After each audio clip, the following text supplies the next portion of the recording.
Midnight music.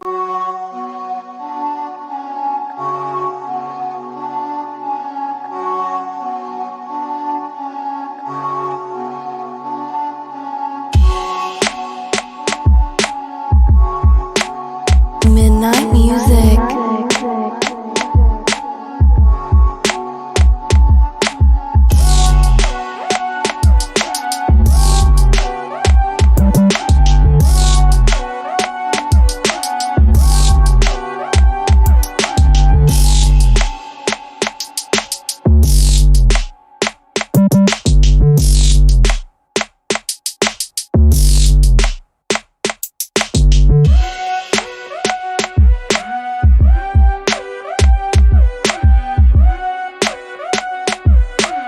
Midnight music.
Midnight music.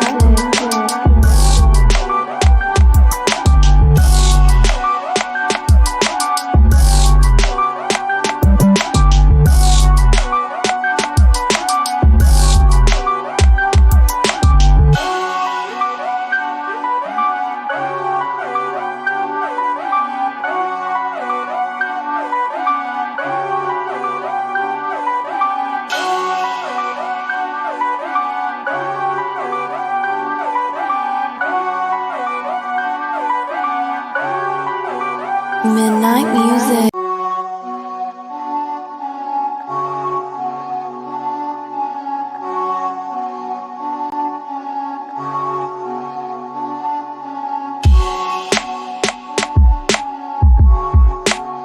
Midnight music.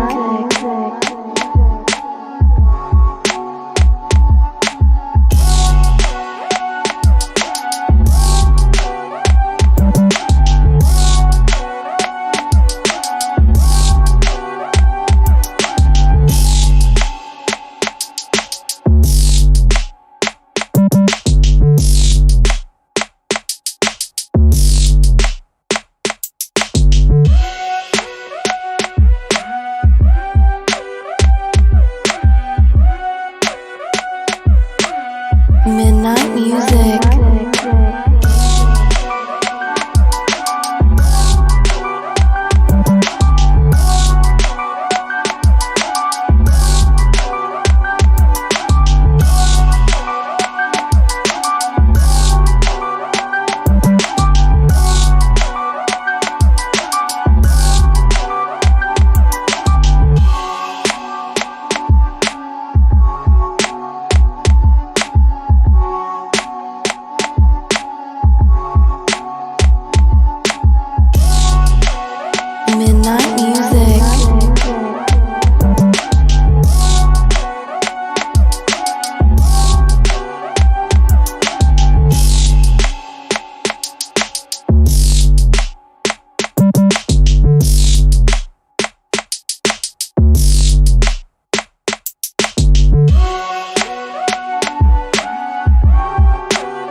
Midnight music.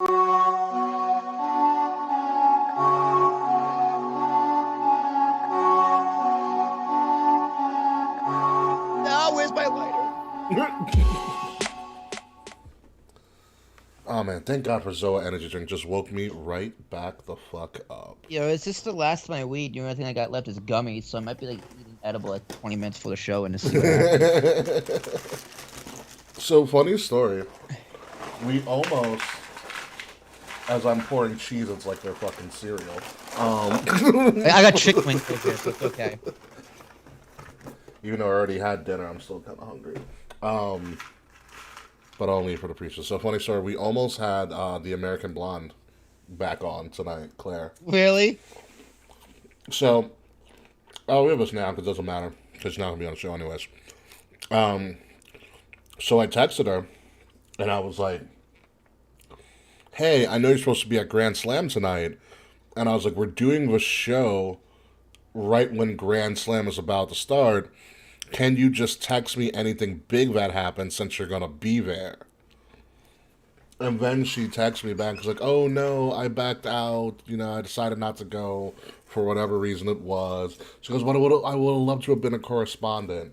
And then I was like, "Okay, cool, whatever." And then I was like, "Wait a minute." I was like, "Are you Hold the phone, good sir. I was like, "Are you available in like 2 hours from now?" Because like, we just lost one of our hosts. And Kay's not here again, folks. Kay, we'll explain on the show.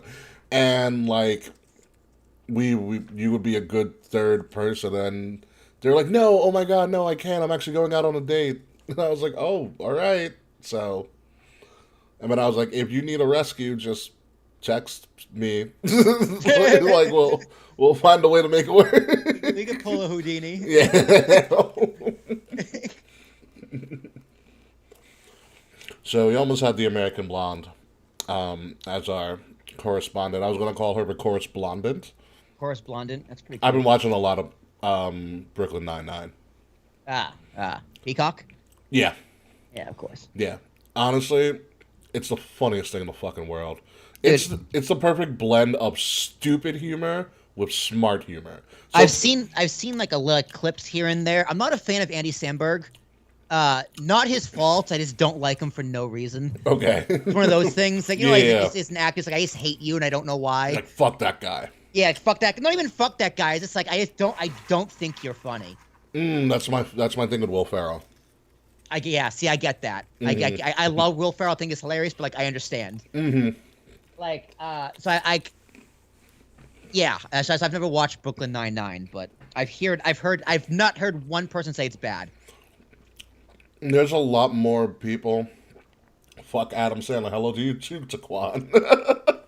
Yo, Adam Sandler.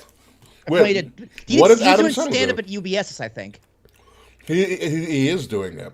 Yeah, I think it's this week. He's got not this week. It's sometime later on, but he has a surprise special guest. Because I know, like, next week is Fluffy.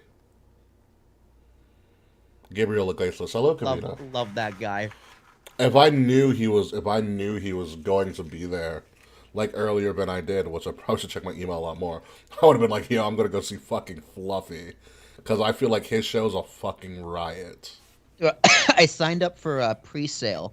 It's at like the Radio City Hall or whatever in the city. Mm-hmm. It's February 6th and 7th, the Lord of the Rings, but the live orchestra. What? For the 21st anniversary of Fellowship of the Ring. That's so that's the nerdiest thing you've ever told me, but I know, dude. I texted the Jazz for my birthday ? I go. Depending on which tickets are, the pre-sale starts tomorrow, so I'm gonna get a text update. I'm excited. I was like, have you ever seen a movie with like the actual live orchestra doing the soundtrack? So you're telling me you're gonna be able to watch the movie and the orchestra's gonna do a soundtrack at the same time? Yeah. So like it's on the giant. It's on the movie theater screen, but underneath there's a pit with the live orchestra. That sounds badass. Yeah. I did it. We did it in college for 2001: A Space Odyssey. Wow. And it was amazing, but I fell asleep halfway through. I was just so tired. I don't know why. I was so mad at myself. I woke up for the ending, though. So it was amazing. But it's really cool because it's like, it's only...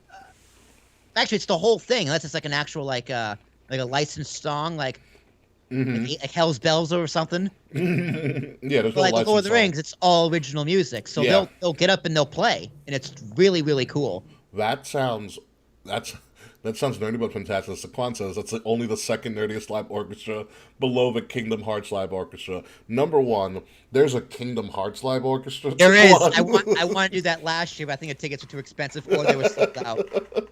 If there's two things a night nerd fandom peaks at Lord of the Rings and Kingdom Hearts. Taquan, you just nailed the two things I love the most in this life in terms of like entertainment and fandom. Wait, not Andor? I mean Star Wars? Nah, I mean I like Star Wars. I haven't watched Andor yet, but like It came I'm out today, not- so you're not missing it. It literally came out today. I'm not as hardcore history and lore of Star Wars like Nash is. A few of my friends are. Like I appreciate it. I would get into it. Like I've never read the books or the comics. There's just so much to get into. You know, I tried. Weren't you watching Clone Wars for a while? Yeah, like I'll watch Clone Wars. I'll watch Bad Batch. Like, eventually, I'll try and get around to all of those. Like you know, Also watch like, when I Rebels as well. retire. Exact Rebels. Like Yeah. when I retire, I'll watch all of them. Oh, I'm so rich. I can just take a month off and just watch Star Wars. Fair. Like, but I don't. There's just a lot. There's more I don't know than what I do know. Like Gotcha. I've looked around for YouTube channels and like there's like those history and lore YouTube channels. I did that with Game of Thrones too. I was really into Game of Thrones. Yeah. But no, not so much Star Wars. It's just so much. It's hard. Yeah, no. If you get through Clone Wars, the animated television show, you will like learn like everything in the Mandalorian seasons will make so much more sense to you. Yeah, so I got to the point where They finally get to Mandalore. there's like 6 episodes on Mandalore. It's like with the first arc on Mandalore was like the Obi-Wan goes in and finally fucked someone. Allegedly. Allegedly. Allegedly. And then I think they go back later, no? Yeah, they keep going back and forth to Mandalore. Mandalore becomes What is the planet where Padme goes and like she goes and sees her friend and then she's off-screen assassinated? That wasn't Mandalore, it's something else. I was somewhere like, damn. else. Yeah, Dooku's just like, because they were gonna call for a peace treaty, and Dooku's like, the bitch, no, you're not. You're assassinated. Just send Ventress after you real quick. Oh, Asajj Ventress is a bad bitch. What the latest thing that happened is that Ventress got betrayed. She of went course. to her home world to get trained up, and she tried to assassinate Dooku. And then And they tried Dooku to was like, "No, stop it." Dooku was like, "Get the fuck out of here! Yeah. I'm not Christopher Lee. I'm an animated version of Christopher Lee. I can actually do stuff." And then they just made Darth Maul on steroids, and now he's His brother, yeah. Yeah, his brother. That's where I am, and I just found out Maul's alive. I'm like, get the fuck out of here, this motherfucker. Yep. Doesn't Solo make more sense now? I didn't actually see Solo. Oh, the face of Darth Maul shows up at the end of Solo, and they're like, "Son of a bitch, he's alive." That's pretty funny. No, Solo was between. When was Solo? It's in somewhere terms of like in there. of like 1 to 6. It's what, in between 3 and 4? No, it has to be before. No. It's before 4. So it's between 3 and 4. It's sometime. It's between 3 and 4. It has to be between before 4. But I guess I would say I don't know I'd where probably it say is it's- in the between 3 and 4 prequels. it's probably like while 3 is going on into before, like after 3. So, no, because he literally is a member of the Empire, because that's how he learns how to fly. Oh, okay, so it's after 3. It's after 3, yeah. I guess at age 10 years, maybe it was like right after. Yeah, it's some weird shit like that. And it's what between 3 and 4, 16 years, 15, 20 years. There's a lot of shit that's between 3 and 4. 20 years, dude. There's this. The only thing about 32 Andor years for if you count the movies, eh? yeah, like the only thing about Andor for me is just like I don't care about a prequel to the prequel that was also a sequel. Yeah, it's weird. They're really trying to milk the Skywalker saga as much as possible. Like, I get it. It's like, but, dude, like, there's move on. this there's like 1,000 years with like what the video games were about. That's super cool, right? Yeah, like the whole. Like the Jedi Sith War. The giant war that happens. All of that hot shit. Hold on, what is the Kwanzaa? Go. Speaking of playing music over a movie, you guys ever heard of Dark Side of the Rainbow? I have. Yes, I tripped and watched it, and it's incredible. It's really freaky how well it matches up. Yeah. He goes, I shit. Chuck says, I shit on the prequel movies, but the prequel spin-offs are great. Mando season 3, baby. Looks like it's all plot. I haven't even seen the trailer yet. I'm behind on my trailer watching, to be honest with you. The trailer's pretty great. It's just literally, dude, I shit you not. You know, like it's like most of season 1 and 2 is this adventures and then plot scattered throughout. Mm-hmm. I think this season's just a plot season. Well, they finally set it up after they saved Grogu and they retconned season 1. Yeah. Yeah. I mean, the show's fantastic. I loved just adventures with Mando and Grogu and then underlying plot. I thought it was great. I'm waiting for Ahsoka to get her own fucking show. It is. It's coming out, I think, next year. Thank God. Yeah, no, it's definitely in production. It might be production or in post-production. It should be in production because Rosario Dawson's gonna kill that role. Like, you've seen the original Ahsoka in the Clone Wars cartoon, right? Yeah. And look at Rosario Dawson's performance. Like, oh wow, this bitch got it down packed. Yeah, she was really good in Mando. Yeah. I was like, yeah, you're a believable Ahsoka, and you look just like her. You know what it was? She got the poses down from the cartoon. Like when she got into fighting stance, I was like, "Oh fuck, you!" Yeah, the fighting stance, because she does have a very unique fighting stance with the 2 lightsabers. Yeah. You do need to start getting like heavily into Clone Wars because there is an interesting Ahsoka arc. There's a really big Ahsoka arc, actually. I know she leaves the Jedi Order, like before Order 66. Correct. Why she leaves is on some crazy shit. I don't know why she leaves. It's a huge part of the. It's a huge part of the. I think that's show. I think it's season 4 that happens. I'm still in like the end of season 3. It's like between 4 and 5-ish. You understand why Yoda goes to Dagobah. There's a whole story arc about that. I did hear about that too. Then, like, it explains that whole like why the fuck did Yoda decide to go to Dagobah for like no reason. Like, because remember in the original trilogy, he's like, I'm gonna go to Dagobah, and people are like, what? And he's like, yeah, there's something there. And they never explain why he chose a swamp ass planet. I mean, who would look there? Yeah. I mean, it looks like somewhere Yoda would live. You understand why he does it after watching Clone Wars. It's funny. I was talking to my boss today. We're gonna get started in a bit. Talking to my boss today about nerd stuff because I got some nerdy marble artifacts. I'll show you them actually. Nice. So I do love nerd shit. Yeah. So Marvel and fucking Amazon, great deals, of course. So on top of like my big encyclopedia of Marvel characters, Marvel also came out with an atlas. It's called Marvel Universe Map by Map. Oh my god. Breaking down all the different worlds in the Marvel Universe. $22. And it's kind of hard to get more nerdy than that. But there is. So Penguin Comics, which I think is like underwritten by Marvel or some shit, they made these hardcover fucking golden pages collections of like the classic comics. So this is Captain America. Was it the Book of the Dead? The Book of the Dead, gold pages. Yeah, gold pages. Look at that. Cool. So this is the Captain America comics, all reprinted in color.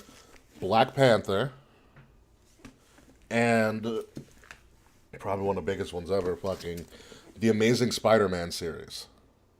Hell yeah. Was Black Panther written in the 60s? I think so, yeah. So I got this bundle for $70. These books alone go for $50.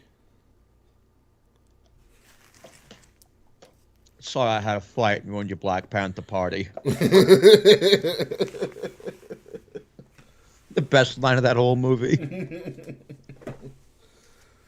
Speaking of which, I was looking up on, what was it? I was looking up Comic-Con appearances, and I was like, yo, this shit's going to be fucking nuts. Foley's showing up at Comic-Con in a couple of weeks.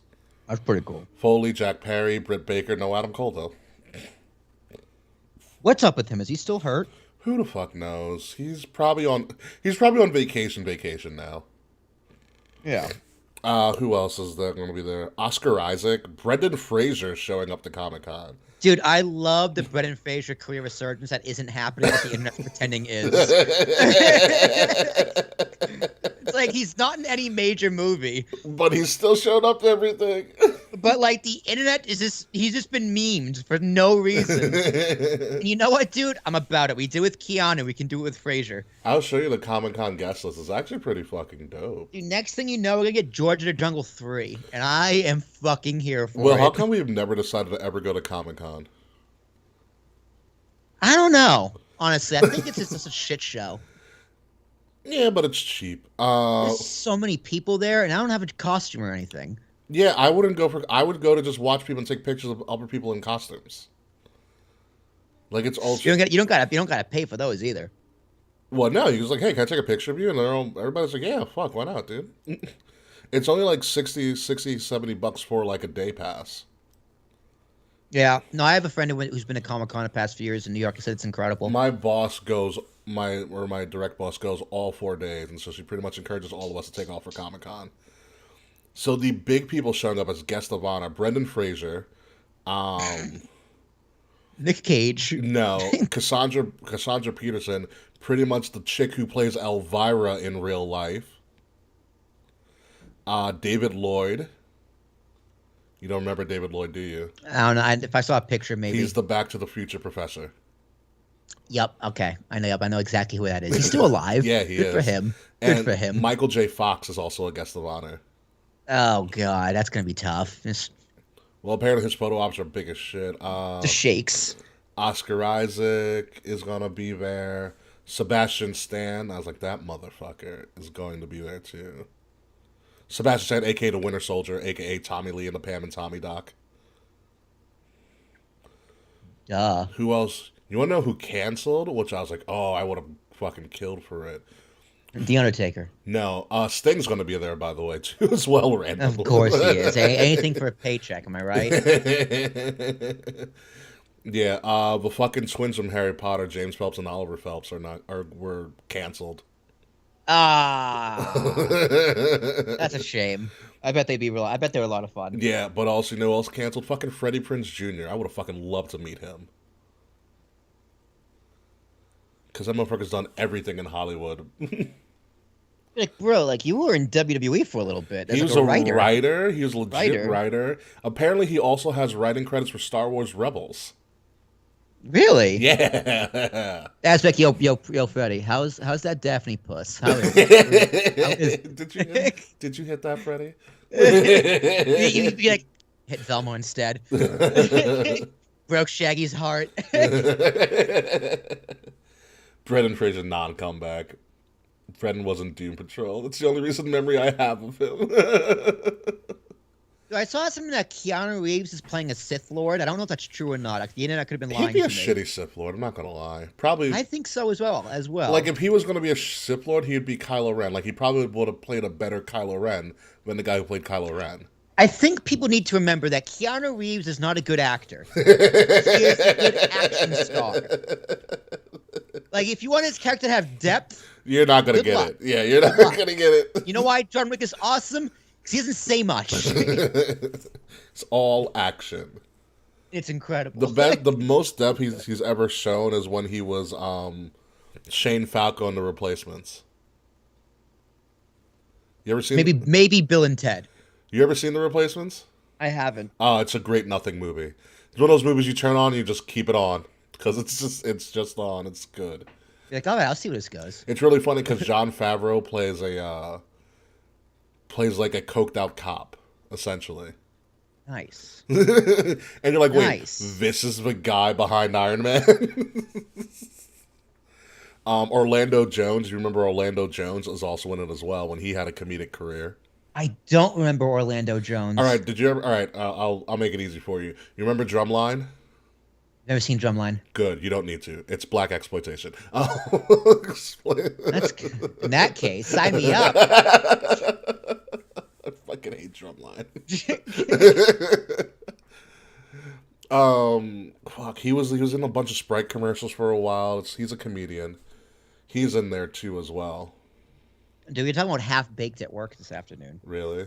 Yeah. Can we stop casting Gal Gadot and stuff? I mean, no, because I like looking at Gal Gadot. So I do too, but I still can't say Wonder Woman was a good movie. the second one's she's better acting in the second one. I didn't see the second one, but the first one I was like, this movie's awful. This movie's terrible. It's fine. It does what it needs to do. It's like this would have been much better if she knew she was Wonder Woman. Or not she knew she was Wonder Woman. This would be much better if she already understood human culture. Because, she's a human. I was like, I don't need Wonder Woman to be ditzy, all right? Gal Gadot, ditzy, totally believable. Wonder Woman, Come on. you're trying to sell me a strong female lead and she's fucking ditzy? I get the concern. Oh, and Lupin's the bad guy from the first time I saw him on screen. Duh. What is going on, friends? What is going on, Sir Charles? Welcome to our pre-show madness where we get stupid nerdy about stuff. What's really funny, I was watching, like a year or so ago, I'm not going to say I was coerced, but I was going through the Fast and Furious movies. Again, I will not say I was coerced, but I was going through the Fast and Furious movies. You were willingly coerced. Yes, willingly coerced. So, thank you for that. Thank you for that save. I was willingly coerced to go through the Fast and Furious movies, and obviously, I had no clue Gal Gadot shows up in like 4 or 5 or whatever. Yo, Michelle Rodriguez, she does. I didn't know that either. Yeah. Michelle Rodriguez though, she's fun to look at. She is. She shows up. She's actually part of the Fast and Furious crew for a significant amount of time, and then in one of the movies, she's just spoiler alert for Fast and Furious, if anybody really fucking cares, she gets killed off. She essentially as they're trying to escape from a plane or something, she sacrifices herself or some shit like that. So she Good dies. for her. She dies in slow mo, and I was like, wait, this is around the time she started filming Wonder Woman. I was like, oh, she should have been as she runs, I'm gonna go film Wonder Woman, make billions and millions of dollars. Fuck this series, bye. Yeah, pretty much. She's like, my contract's up, by the way. No, it's not. No. You don't understand me. It's gone. My contract is up. You're going to kill me in this movie. And I will never return. You're the best actor we have. No, you guys have Vin Diesel. Raped a man in the second one. You know what? She does not rape a man in the second one. Good for her. Stop it, Saquon. Stop it. I would let Wonder Woman rape me. I bet you would. All right. With that being said, great segue to start the show. Are we queued? Are we queued up? As long as you yell surprise, we gotta start recording. All right. We off? Are we good? 5, 4, 3. We good? Yeah, we're gonna go. All right. 5, 4, 3, 2. I have to talk my territory. 5, 4, 3, 2.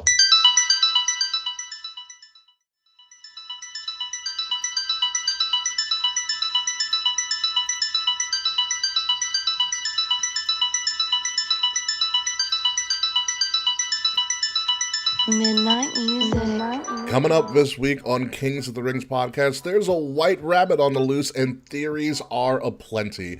We break down all the clues we know so far in this Marvel-level Easter egg. Plus, Triple H has saved Survivor Series. I don't know how, but he did it. And Logan Paul is about to get the ass beating,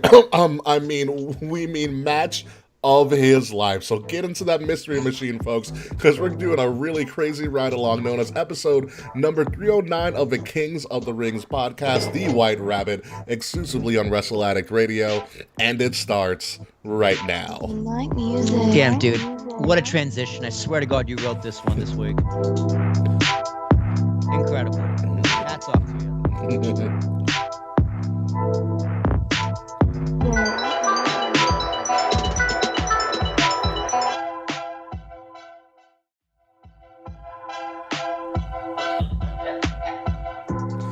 I only wrote about half of that. The mystery machine part was all ad-libbed at that point. I figured, 'cause you're talking about Freddie Prinze Jr. and dumbest twat.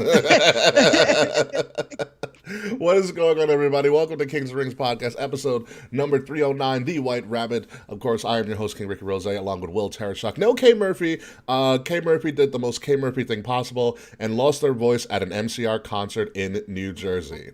It's exactly what I expect from the love of my life. Literally, let that sink in. K. Murphy lost their voice at an MCR concert in New Jersey.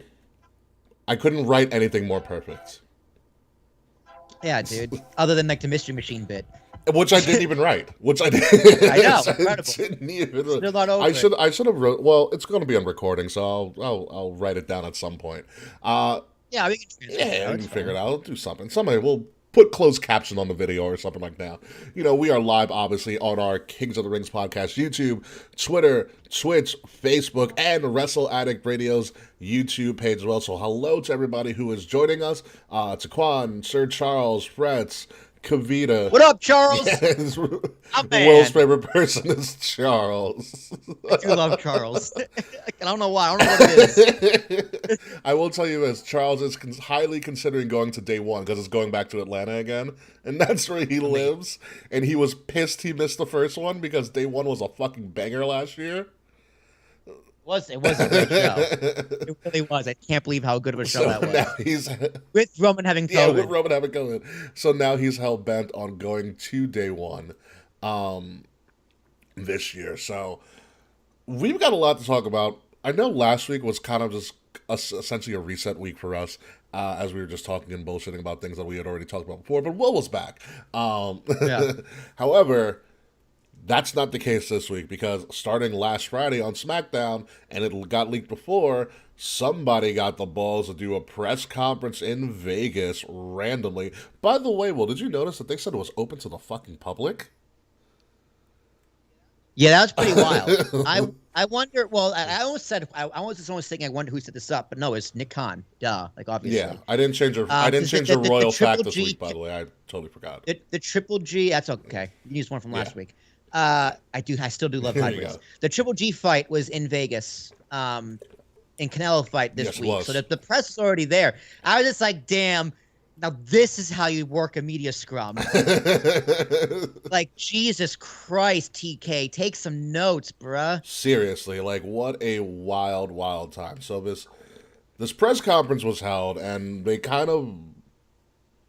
You gotta rewind a little bit. You gotta rewind a little bit further? Did you watch or hear anything from Roman on Impulsive? No, I saw that after the press conference. I will. So yeah, so a few days before. I think last Wednesday or Tuesday or something, Roman Reigns was a guest on Impulsive, as Triple H was a few weeks prior. Roman Reigns came in like gym shorts and stuff, like like the most unprofessional gym shorts ever. And a t-shirt. Like he just woke up. They were talking. Like Logan Paul is kissing his ass a little bit, and like, you know, I'm just trying to be one of the boys in the back, bro. Like, this is what you do. It's really hard, bro. It's difficult. Like, I get it. It's hard. It's a lot of work, and like I want to do this and that. You know, that kind of character. And then they didn't know what a what chant was. Excuse me? Yeah. So, like, Roman was talking about, like, controlling the crowd on the promos. He's like, you know, when they're whatting you. And Logan Paul goes, what's a what? And his co-host goes, yeah, what's a what? He didn't know what a what chant was. Like, how Logan Paul, you don't know what a what chant is? Have they not watched wrestling in the past, I don't know, 10 years? Like, ever? Like, that, but that's, that. Did you notice on Friday he was playing into the what chant? Yeah. Someone probably told him, dude. Yeah, because he literally just learned what it is. He wanted to go try it out. What an idiot. So I was just like, you know what? I have no problem with him getting a title shot, but when I see shit like that, I'm like, all right, this guy's just a fucking idiot. A really talented idiot. Yeah, and his brother's facing Anderson Silva and he's going to get his ass beat by Anderson Silva. I don't know, dude. Oh, I really don't know, dude. I'm very interested to see what's going to happen in that fight.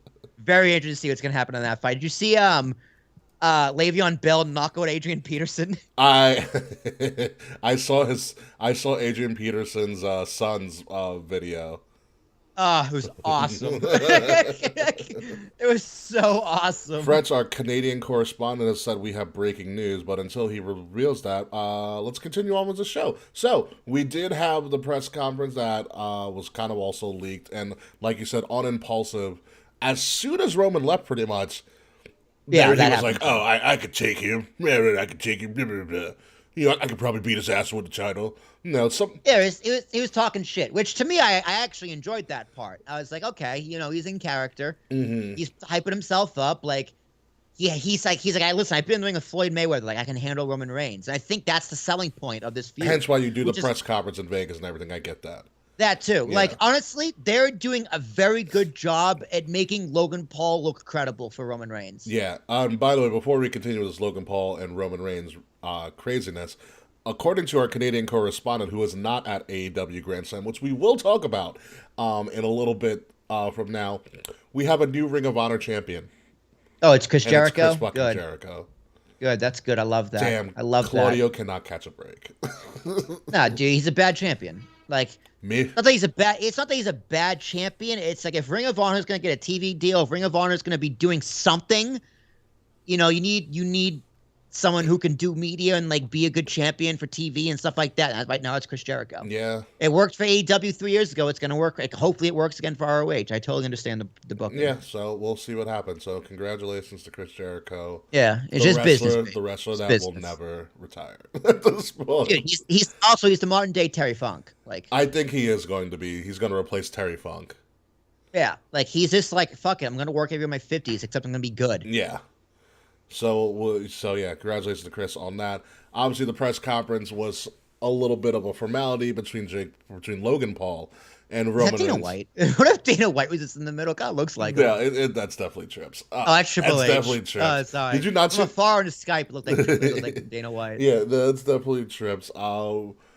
It was interesting. I didn't see all of it because I did stream it live, but I did see the clips that they, obviously spewed everywhere. It was a good shove. Great shove. I loved how Logan called him out. I was like, you know what? That's something that would probably get under Roman's skin. It's like, oh, you're big time now. You have your advocate talking for you. How come you can't talk to me? I'm right here. He's gonna sit here like a little bitch. I was like, you know what? It's a good selling point. Honestly, I think this is so genius because we're finally gonna get what everyone wants to see. Logan Paul get his ass beat. Everyone wants to see Logan get his ass beat. Like everyone wants to see him get destroyed, which it's gonna be a competitive match, but it's gonna happen. It's interesting. It's in Saudi Arabia. I'm interested to see how the fans react to him in Saudi Arabia. Do they know who Logan Paul is? They allowed that. Kind I of don't YouTuber? even know. As soon as I was like, they're gonna do it. I was like, that seems kind of weird. And then I really started thinking about how big, and you forget. And I think when you're in the wrestling world mind, you forget from an outsider's perspective how big the Logan Paul and the Paul Brothers franchise is. Like, and how much money they've made. Self-made people. How much money they've made outside. Yeah, they're incredible entrepreneurs. Yeah, outside of WWE. Like, putting their fighting stuff aside, they are the elite of social media, social media entrepreneurs and icons, whatever you want to call it. And then you look at the power of WWE and the way that they're able to market across the entire world. And you have the person who has been on a 2-year high, the number one rated person in the PWI 500, Roman Reigns. And I put that all together and I go, they're going to make a fuck ton of money off of this shit. Oh yeah, dude, and kids, like, people younger than me. I'm probably just out of this demographic. Mm-hmm. That's the kind of people WWE's trying to target now, and that's who they're getting. Because they know Logan attracts Paul, that and kind they're of going to say, person. I Yeah. want to see Logan Not Paul only fight that, but Roman. it's also like War Games, with Survivor Series. Like Triple H, I think Triple H does have his finger on the pulse with that younger generation, which is really weird to say because he's like 50 as well. Yeah, but he than also anyone has else in that 3 company. daughters. He also has 3 daughters. That's true. Yeah. Yeah, he definitely discovered who Bad Bunny was through his daughter. And he was like, somebody research me Bad Bunny. Oh shit, he's the number one artist in the fucking world. Sign him. Vince, Yeah. it'll work. What? Vince, it'll work. and it worked. And it worked. It worked. But people are really upset that Logan's getting this title shot, to which I say, remember how like 2 weeks ago I told you Saudi's just a glorified house show? Yeah. Well, this is a great main event for a house show. Also, you gotta feed him something. He's clearly not gonna be on Extreme Rules. Yeah, like, I mean, you think Roman's gonna drop the belt? No, it's just, I think this is a great call for Saudi. Now, if this happened in London or the Carter show, yeah, I would be a little upset. I could see the concern. Mm-hmm. Totally. Because that's a little different. Or if it main evented Extreme Rules, I'd be like, okay, a little weird. Yeah. Saudi Arabia, I think, is the perfect place to do it. I really do. What I will say is they have done a better job of weaving storylines out of the Saudi show and into the Saudi show. Like that was it the Hell in a Cell match that Seth did with Edge last year, which was fucking fantastic. Yeah, I think You also so. had the Goldberg's best match, like Goldberg and Lashley killing each other Yeah, in Saudi. They yeah. have done a better job of weaving storylines and making Crown Jewel something that you kind of have to watch because their matches have been really good. It's just one of those things that a lot of the time earlier on in the contractual obligation to Crown Jewel and Saudi and everything, it was a show that you could miss because like you're like, oh, this means nothing. Like Braun Strowman won the Greatest Royal Rumble, no one cares. Cool. Yeah, Yeah, no, the shows have progressively gotten better each and every single time. yeah. So, and this is probably going to be their highest rated one because you have somebody who's globally known as Logan Paul and Roman Reigns. It's still a dirtbag country, though. Yeah. Government, excuse me. Government. The people, I'm sure the people and the citizens are lovely. The fans have also been really great at those shows. The fans have gotten. I mean, they're into it, and yeah. they're a great crowd. They're a great crowd. Yeah, Shitty government. Yeah, they're a great crowd. I love their arena setups. They're like fucking massive. Dude, like, what do they use these stadiums for? There's like 6 of them. That's what I'm wondering for too. Like, I don't know, but it's happening. It's happening. I'm gonna be interested to see how much Roman is going to work Logan Paul through this match, because we all, Oh, completely. because I mean Roman's not known for being the best worker. Like he can work. John Cena wasn't known for being the best worker either. But Roman could work probably if he needed to. I want to see how much he's going to put Logan Paul's wrestling acumen to the test in this Dude, match. I would disagree. I'd say Roman's a phenomenal worker. He's slow. He takes his Well, time. the best people are slow. Undertaker was a slow worker. Yeah. No, I mean, like his matches are the best matches on the card. I think from a storytelling perspective. I think storytelling working can be a little bit nuanced, but I get what you're saying. Yeah. Like, yeah, he's not gonna do a 450. He's not gonna jump over the top rope that much. No. He doesn't fucking have to, dude. Yeah. He doesn't need your pomp and circumstance to get over. His matches are better than yours because he's slow and he's character driven and it's story based. Like a wrestling match. Yeah. A wrestling match isn't supposed to be athletics. It's supposed to be storytelling. Yeah, I think the best example of that. Remember his Hell in a Cell match with Jay? Yeah. Outstanding. It was Oscar worthy. Yeah, technically it was garbage. But in storytelling, it's more memorable than any match we're going to see on Grand Slam tonight. Yeah, it told a beautiful story. Yeah. So I would disagree with that. Roman's a phenomenal worker. I guess it depends how you define work. Mm-hmm. But I'm interested to see how much he's going to put, Logan Paul through the ringer here. Because this is, honestly, I mean, we can say we want. Logan Paul showed out at WrestleMania, which was very surprising. It was surprising he was able to do it again at SummerSlam. Their two biggest shows that they do. And now they're like, all right, you are literally throwing a celebrity to the wolves in Roman Reigns and seeing if he can swim. This is pretty much his make or break moment. I know he signed the contract, but like if he has a shit performance here against Roman, fuck that contract. Yeah, no, I think he's gonna do great. I mean, listen, it's a lot of pressure. Yeah. But this guy boxed Floyd Mayweather. You know what I mean? Like, I don't think pressure's a big deal. I don't think pressure's a big deal for him either. His first wrestling match ever was at WrestleMania in front of 80,000 people. You know how many times the internet tried to cancel this kid? Yeah. You know how much pressure that is like, to stick around and just push through it. He's gonna be just fine, and he's super athletic. I mean, the kid's really talented. And I shit you not, dude. I heard this as a joke on the Mat Men, but I really want to see it now because I think it's brilliant. Mm-hmm. I want to see him and Bad Bunny at WrestleMania in LA. Fuck it. I would love the Battle of the two best celebrity wrestlers. Yeah. Yeah. Yeah. Call it celebrity deathmatch. That needs to happen. Yeah, dude. Like, hell yeah, dude. I think it's incredible. I would love to see that match because they're two legitimate stars. Yeah. They're two huge names, and they do have the ring work to back it up. Now, who's going to carry that match? That's a really, really good question.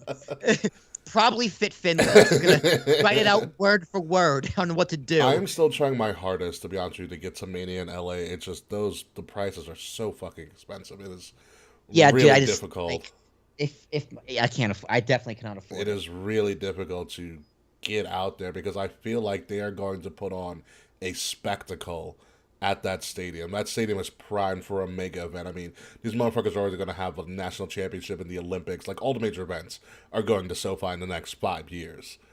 Yeah, dude, So. I gotta get I gotta get to LA too. I mean, hey, man, all the people are leaving the state. They gotta do something to try and bring them back. They're like, hey, we have entertainment. Remember? Don't worry about the tents outside the stadium. Those are just for decoration. No, don't move into their property. Stop it. You're under arrest.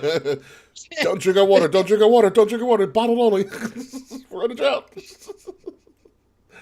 Don't step on the needles. There might still be fentanyl in there. Yeah, just don't go through Hollywood. My God, don't go through Hollywood ever at all. So Roman Reigns, Logan Paul setting up for Crown Jewel, which is going to be a couple of weeks after Extreme Rules, which is pretty wild in and of itself. Halloween weekend? No, Crown Jewel is November 5th. November 5th, so the weekend after. No, Extreme Rules is October 20 something. No, Crown Jewel is in November, so it's the weekend after Halloween. Yes, weekend after Halloween. Yes, it's my sister's birthday. Right, I'll be on. Yeah. I'm missing. When's Extreme Rules? The 16th, you said? It's like the 20th or something like that. It's like a week or so Well, before. No, the 20th. The 20th of October I'll tell you right is now, like a Wednesday. I think it's the 22nd, I believe. 22nd. The 22nd is a Saturday. I'm flying out to Vegas that day. So I'll watch it from the hotel Yeah, room. I think it's like the 22nd or something like that. I don't know. Someone check to tell me when Extreme Rules is, because I am totally just throwing at the wall. Yeah, I here. just go to a bar, and be like, yeah, I'll give you my Peacock login if I can watch Extreme Rules. But trust me, the bar's gonna love it. I don't care if it's a country gay bar. I'm gonna put it on. They might have it on, dude. Vegas is a wild time, so be careful out there. Oh yeah, I wonder if I can bet. You might be able to. Go to a sports book, you're like, yo, what do I got on Extreme Rules? Put $1,000 on it. I know he's not wrestling. Just do it. I honestly, though, now that I think about it, this is just me going off the, shooting from the hip at the moment. That might have been the reason they switched to Philly instead of Vegas. Maybe for WrestleMania 40. Gambling? I think WWE wanted to probably get profits from the gambling, and Vegas was probably like, no. There's probably some hold up to it. And WWE was like, all right, you know what? We're just going to go to fucking Philly. Well, so how would that I work? don't So, like, know. if you since you bet on football, right? Does Vegas have to pay the NFL for that? I don't know. The NFL was really against ever going to Vegas because of the gambling thing, but the reason that the NFL is as successful as it is because of gambling, which is the which is the funniest great thing. irony. Yeah, it's the great irony of it all. Dude, I swear to God, dude, WWE is this close to like being able to bet on like football. Because right now it's just they have a partnership with DraftKings. Like, guys, we could make so much money because technically we can rig it. Yeah. But you know what, dude? People like dumbasses like me would still bet on be like, it. you know what? I can do this. Yeah, I can do this. Yeah, fuck yeah, I can do this. Yep. Hell yeah, dude. I would be putting $1,000 per pay-per-view. I'm not even kidding. Probably make WrestleMania a solid might do 400. Dude, I'd make money. I probably would make a solid $400 or $500. Yeah.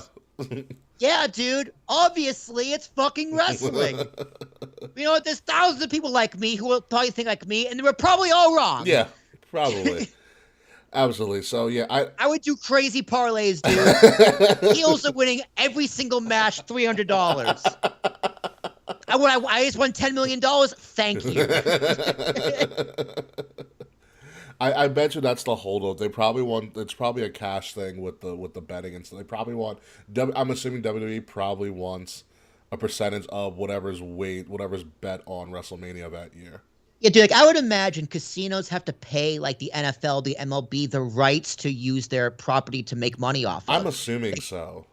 Right? It's like if you want to be able to, your casino wants to be able to bet on my property, pay up, motherfucker, because the NFL is technically a property. You can literally charge 1%, like a 1% tax, like the NFL, and they probably make a shit ton of money. Yeah, they only win. They only Exactly, win. yeah. If they lose, it's like, well, sorry. That is very true. So there's a lot going to be going on in the fall, which is really funny because WWE and wrestling in general is usually on a downward slope in the fall because of football. But you have Extreme Rules. You go from Extreme Rules in a couple of weeks to Crown Jewel. Then you go from Crown Jewel to it's really like the downer of all the big fours, which is Survivor Series. And it usually is a downer until Monday happens. Also, quick sidebar. Yeah. Fuck you for telling me to bench CD Lamb. If I put him in, I would have won. Really? Well, I didn't know they were going to play that well. got 15 points, I didn't bro. know. I would have won. I would have won. I didn't know their backup was going to show up. You know what I put in? Another guy from Detroit, and he got fucking They 0. played good that game. I know. He got 0 points.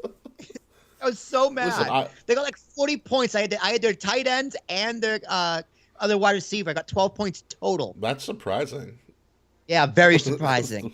Very angry. I also should have played Jared Goff. I benched him for Joe. Well, that's Burrow, your so fault. that just makes sense. If I played Jared Goff, I would have won too. Fair enough. All right, and like I said, we had Crown Jewel, we have Extreme Rules, and then Yeah, War Games, we baby. have Survivor Series, which, like I said, is usually a downer because it's the same shit all the time, and there's no creativity. But that was when Vince McMahon was in charge. Triple H, on the other hand, said, I don't care about how William Regal's Survivor Series is turning into War Games. It is confirmed that Survivor Series this year in Will's home city of Boston, Massachusetts, will have 2 War Games matches, a men's and a women's War Games match, and to which I impulsively called Will and said, "What are you doing this Saturday after Thanksgiving?" Having Thanksgiving too with my parents and my girlfriends. Yuck. Because I was like, we may need to go to the TD Garden. And honestly, I looked at it and there are some sweet tickets that are really affordable. I would 1,000% do it if I could. I know. I do not need your mom getting mad at me for stealing you from her because we need to go to a wrestling event. She's like, you can only not come home for Thanksgiving when you're married. Like, as soon as you're married, you can stop coming home for Thanksgiving. If I was just like, what about wrestling?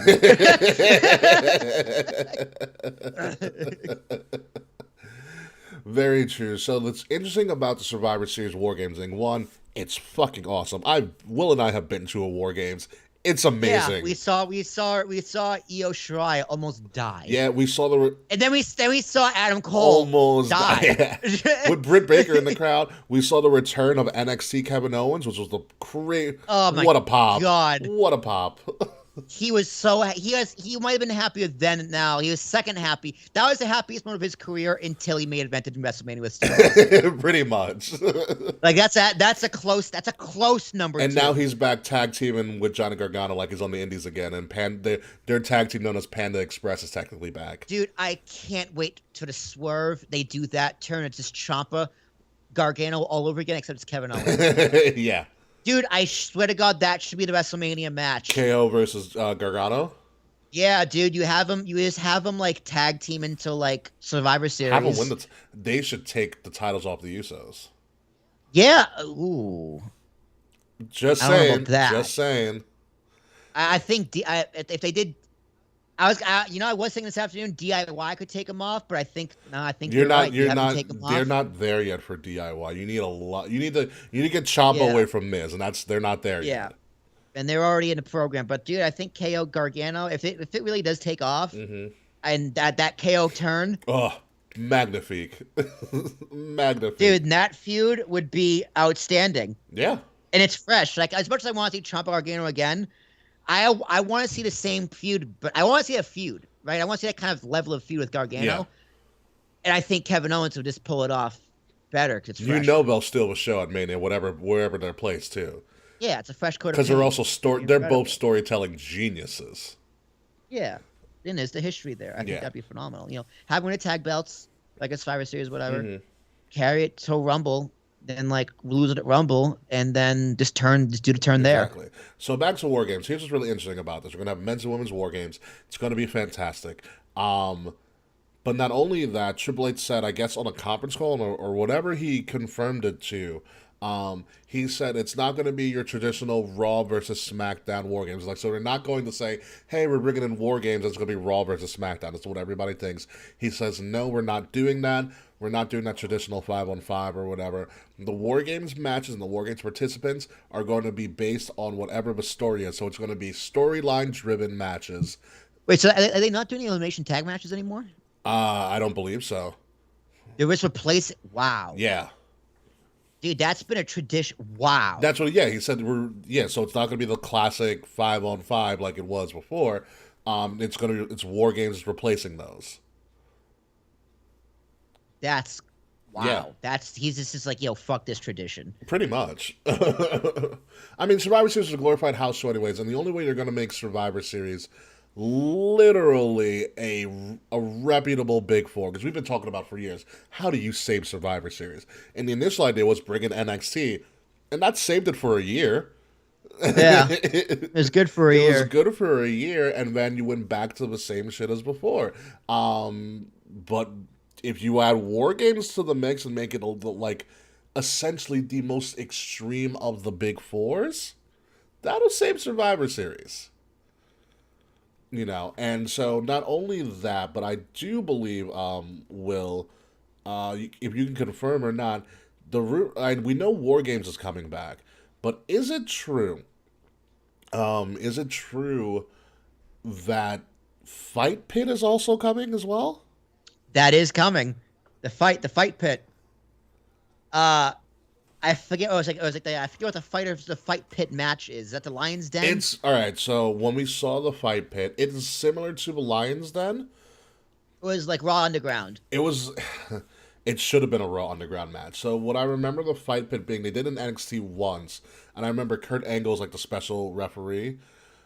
So it's essentially, it's a cage. It's what you would have ever wanted as a cage. So there's no door. There's like essentially like a catwalk on the top where you could walk around the top. Oh, that's NXT did NXT did it. And remember, you raved about it. Exactly what it is. Yeah. It's a great cage match. It's a great cage match. And wasn't Riddle in one? Riddle wasn't the only one. He won because he won the feud. Who was he up against again? I totally forgot, but I remember. Was it Keith? Wasn't Keith Lee? No. Wasn't Priest? Wasn't. Dijakovic? No. Oh, I forgot. Someone knows he was in the. Karrion Kross, maybe? It wasn't Cross. No. But I remember he was. I forgot who it was, but essentially, the rule was your opponent either submits or they get KO'd. Yes. Perfect. Yeah. That is what every cage match should be, period. It was either you submit or KO, and, Angle was there just to make sure that nothing dirty happened, but it was essentially what it was. It was a great fucking match. I remember having my concerns about how it would look aesthetically, because there was a lot of scaffolding around the original cage. Wasn't there no audience too? There was a no audience one too, yeah. But so maybe they just get rid of the scaffolding. Yeah, because they were also able to use camera angles to go overhead. Yeah. In the fight pit, which was a great visual. That's probably what they do. They'll probably get rid of the scaffolding and just make it like it's a wider, up top. It's a wider portion of the cage. Mm-hmm. Maybe put some weapons up there or something. And now you know what to do? They'll do regular steel cage. There's gonna be barbed wire on the top. Potentially, or just have a cage without a fucking door, because they obviously have a cage without a door. Like, they proved that they have that available to them. Yeah, that it's possible. Like, who would have thought? Yeah. The door is just so stupid. It's just I know melodrama. It's melodrama. It's like, what's gonna help? He opened the door, and he's like, I gotta walk slow to get out of this fucking. You know thing. what I want to see one day? Because this would be it should have totally been a KO move, but it was ever in a cage match. I want KO to like squash somebody, or like how he squashed Sami Zayn, like the first time they went up against each other in NXT in a cage match, and I just want him to just walk out of a cage, and that's how he wins. in his walk out. Because that's a KO heel move. Yeah, although Braun Strowman throwing him off the top through the announcer's table, and that's how KO won. That was really funny. Dude, I was just like, all right, that's incredible. It's honestly, it's a cage match finish I've always wanted to see. Now that I see it, I was like, that wasn't how I was supposed to react, but I'm glad I reacted this way. Oh, we have new AEW tag champs too. So perhaps who are they as we keep on going? So the Acclaimed, baby. Did they really pull the trick on the Acclaimed? Yeah, dude, the Acclaimed fucking rock, man. I love the Acclaimed. I've been an Acclaimed fan since day one. All you bandwagons can get off my dick. Oh man, we know Swerve's mad then. So we have Survivor Series, which is now going to be a big thing. Like, I am now heavily considering going to Survivor Series on some crazy road trip shit. It was like 4 hours to Boston, Will? Scissor me, champs. Will, was it 4 hours to Boston? Yeah, 4 and change, depending when you leave. Okay, fair enough. That's doable. If you leave during the afternoon, probably not. It's gonna take 4:45. If you leave around 7 o'clock, well, for you, Yeah, but probably on 7:30, Yeah. you'll be fine because you got to take Throng's neck Droxneck, yeah. to the 95. Yeah, if I do go, I will figure it out. I would need to have somebody to ride with. So Survivor Series seems like a giant deal these days, which is absolutely crazy. But let's move over to NXT, which also has some crazy stuff going on as well. Oh, I love that new logo. But still haven't figured out the rest of it, but I love the new logo. So coming up, also in October, well, guess what's coming back? Halloween Havoc, of course. Of course, love that. Love NXT that. Halloween Havoc. It's never the same without Shotzi hosting, though. Shotzi hosting that Halloween Havoc was amazing. Yeah, that was pretty good. Yes. However, on NXT last week, Shawn Michaels became the bearer of bad news. What the fuck? What the fuck happened here? Why? I don't know why they did this, as I would have loved to have seen him with the belt, but they essentially stripped Solo Sikoa of the North American title. All right, pause. I had this thought this afternoon when I was watching SmackDown. Yeah. Dude, Solo Sikoa looks like what Taz's kid should look like. He looks like a fat Uso twin. He is. He looks like Taz though. Somewhat. Like, with the black towel. Oh like yeah, the towel. towel. Okay. The towel, the skin complexion, the face. It's not the hair. It's just not the hair. Okay, it's Rikishi's hair. But he kind of looks like Taz. He's short. Like next time you look at him, you're gonna see Taz. I promise. I'm probably gonna curse you out too. And I like watching. Yeah. Like, but why, dude? Why take the belt off him? Like, why not have that belt on both brands? That's what I thought. I mean, they defended it on SmackDown. Yeah, like it's just like, dude, I do not want exposure for NXT. Yeah, it's like so. Remember when we did the Survivor Series build and they defended the NXT title on SmackDown, and it was no, they didn't defend. My fault. But they had the NXT. No, they did have an NXT title. No, he was Daniel Bryan, Adam Cole, and Daniel Bryan. And that's what it was. It was a Daniel Bryan. Please don't leave us. Yeah, and they put on a fucking classic. Yeah, it was fantastic. Yeah, of course. They put on an absolute classic. Why not just do that? Because I know that helped NXT's ratings. It's a great match. Dude, it's a damn shame, Adam. He's probably like fucker. Yeah. How many years did I? Fuck. So Halloween, they stripped Solo Sikoa, but the one thing that they do best, Halloween Havoc, is going to feature, lo and behold, what the North American title does best, a multi-man ladder match to determine the new champion. And for some reason, with the North American title, every time they do a multi-man ladder match to crown a new champion, it's absolutely fucking amazing. Because they did it at Stand and Deliver at WrestleMania this past year. They did the first ever North American title match we were there for was a ladder match. Yeah, that's just kind of what you do. And that's absolutely bonkers. There's qualifying matches for it. So that's going on with Halloween Havoc. But also, lo and behold, now that NXT and NXT UK have also merged, we figured we saw all the NXT UK people show up. However, there was one more person missing from NXT UK that finally showed up at the end of NXT last night, and that is the pastiest motherfucker ever. Ilya Dragunov has finally showed up in NXT. You may remember Ilya Dragunov from his absolute classics with the man formerly known as Walter from the NXT UK title. Yeah, you may remember his chest being the same color as that crowd lighting. So Ilya Dragunov is here. He came back to a huge pop. He is assumingly going to be the next opponent for Braun Breaker. And I swear to God, I really hope he takes the title off of Braun, because I like Braun, but he's so one-dimensional. I need him to lose and get more character, to be completely honest. Okay, fair enough. Also, because I also think the NXT UK guys are great. Like, the main event last night was Tyler Bate versus JD McDonough, or Jordan Devlin, as you know him, or some people also know him as Evil Finn Balor, because it's a square head. I did think it was Finn Balor. He looks like Evil Finn. He looks like Evil Finn. But they put on a fucking class, and they are great wrestlers. And I'm glad that these guys are finally going to get the spotlight on them now that they're going to be on more of a mainstream program as NXT is. Until, NXT Europe gets off and running. That is, even if they return to NXT Europe, which they probably will for a little bit, to kick it off, and then it'll be doing its own thing. But these guys are too good to not be seen, especially Tyler Bate. And they've had Tyler Bate since he was like fucking 21.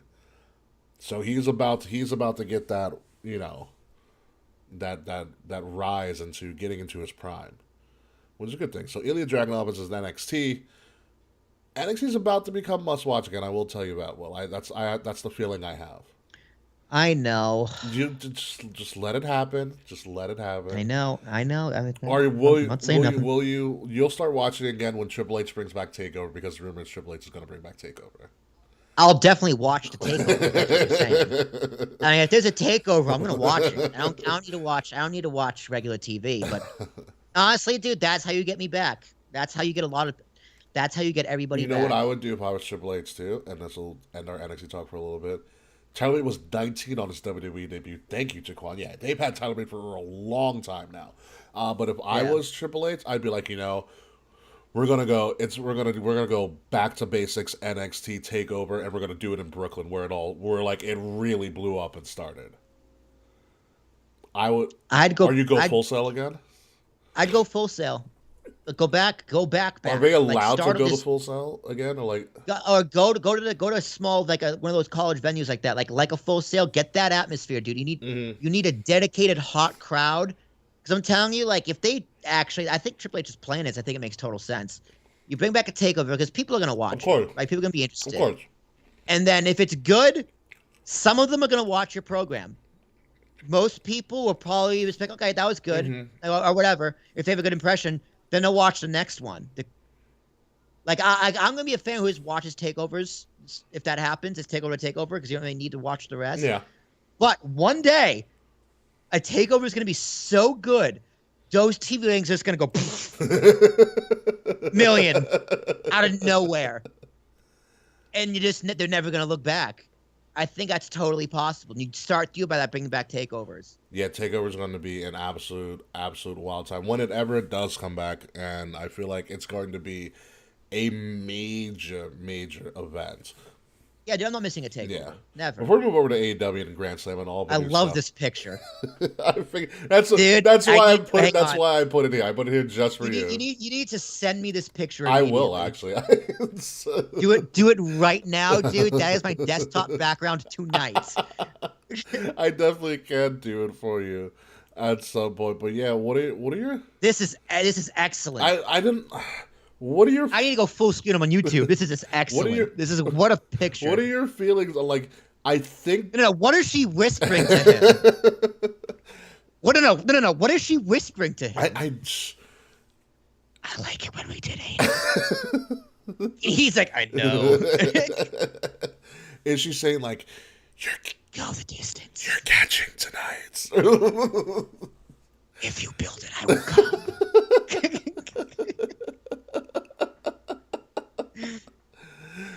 Or is Buddy likes it when Buddy likes to watch. I was gonna say don't tell Buddy, but that one's better. I was bringing. Maybe tonight I'll call you Bobby. Ironically, this was like 2 seconds away it was 2 seconds away from being the show cover actually. you fucked up, dude. Yeah, no, the upper one's now. So much better. No, dude, this one it's dynamite, dude. That is the picture.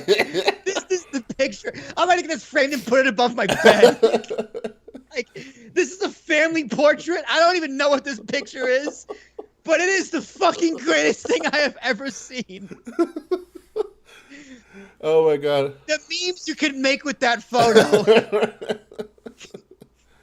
It looks like an old freaking cologne commercial from the 90s. It's just gonna say eat fresh underneath.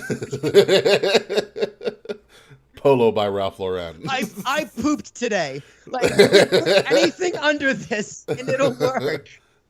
Yeah, if I was Dominic, I would have framed this and put it on his bed. Like, whoever's future wife was like, babe, who's that? Don't worry about it. That is a pure fucking legend. Let's get matching tattoos.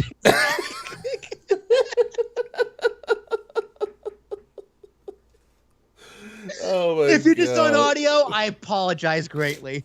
Yeah, it is the black and white for everybody who's on audio. It's the black and white photo of Dominic Mysterio and Rhea Ripley whispering into Dominic's ear, and Dominic trying to look all posh with his guy liner and tattoos and shit. And I wanted to use this as a segue to talk about what are your thoughts on Judgment Day, but apparently Will just loves this because of the photo. Yeah, dude. I mean, I love Evil Dom. I loved last week when they had his promo and they faded into just a different angle of his face. I was like, dude, what a heel. I love the Eddie Guerrero mullet. The Eddie mullet's crazy. He's missing one thing. He's What? gotta start screaming, "Excuse me." He's gotta take Vicky's gimmick, man. Mommy. Honestly, here's the crazy thing. Is Vicky still under contract with AEW? Like, what is Vicky doing? She right now? She is. She is. Damn it! I was gonna say bring Vicky back for her storyline, but she's still under contract. That would suck. Weir's whispering. I mean, that does. Weir's suck. whispering. Can I fuck your sister?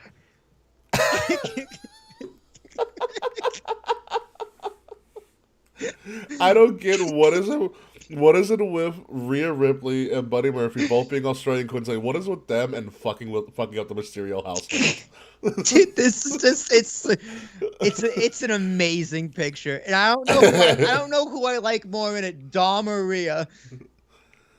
I think it's Rhea for you. Dude, I think it's Dom. I'm not gonna lie. He looks outstanding. I won't be surprised if you recreate this photo with your girlfriend. Dude, I might need to put this on a t-shirt. Can we sell this on t-shirts in our store? Well, no, I don't think so. Why? I don't know. It might be intellectual property of the photographer. Fuck, you might be right. Although, if it's not watermarked, how can they say? I say we do it anyway. Because this picture is it's outstanding. Because like I have to look at the photo a little bit more in depth of it. But I can't find a watermark. There might be a little bit of a leeway. I say we do it. I'll put it on socks. I'll put it on underwear, bed sheets, a flask, a backpack. We can put it on like the giant fleece comforter that we sell. Yes. Oh hell yeah. Oh no, we can make a canvas print of it. Yes, I got a 12 by 18 or whatever. Mm-hmm. Oh, you make a canvas print of it. It'll be fucking great. It's Dom. I love Evil Dom, dude. Emo Dom. He was getting such heat on Raw. It's because they were in fucking Anaheim. They booed him out of the. What's that mean? They were Anaheim, Los Angeles. They were close to where he lived or where he's from in San Diego, 619. Oh. SoCal area. Oh, okay. Although I'm pretty accurate about that with my California geography. Although somebody might correct me on that.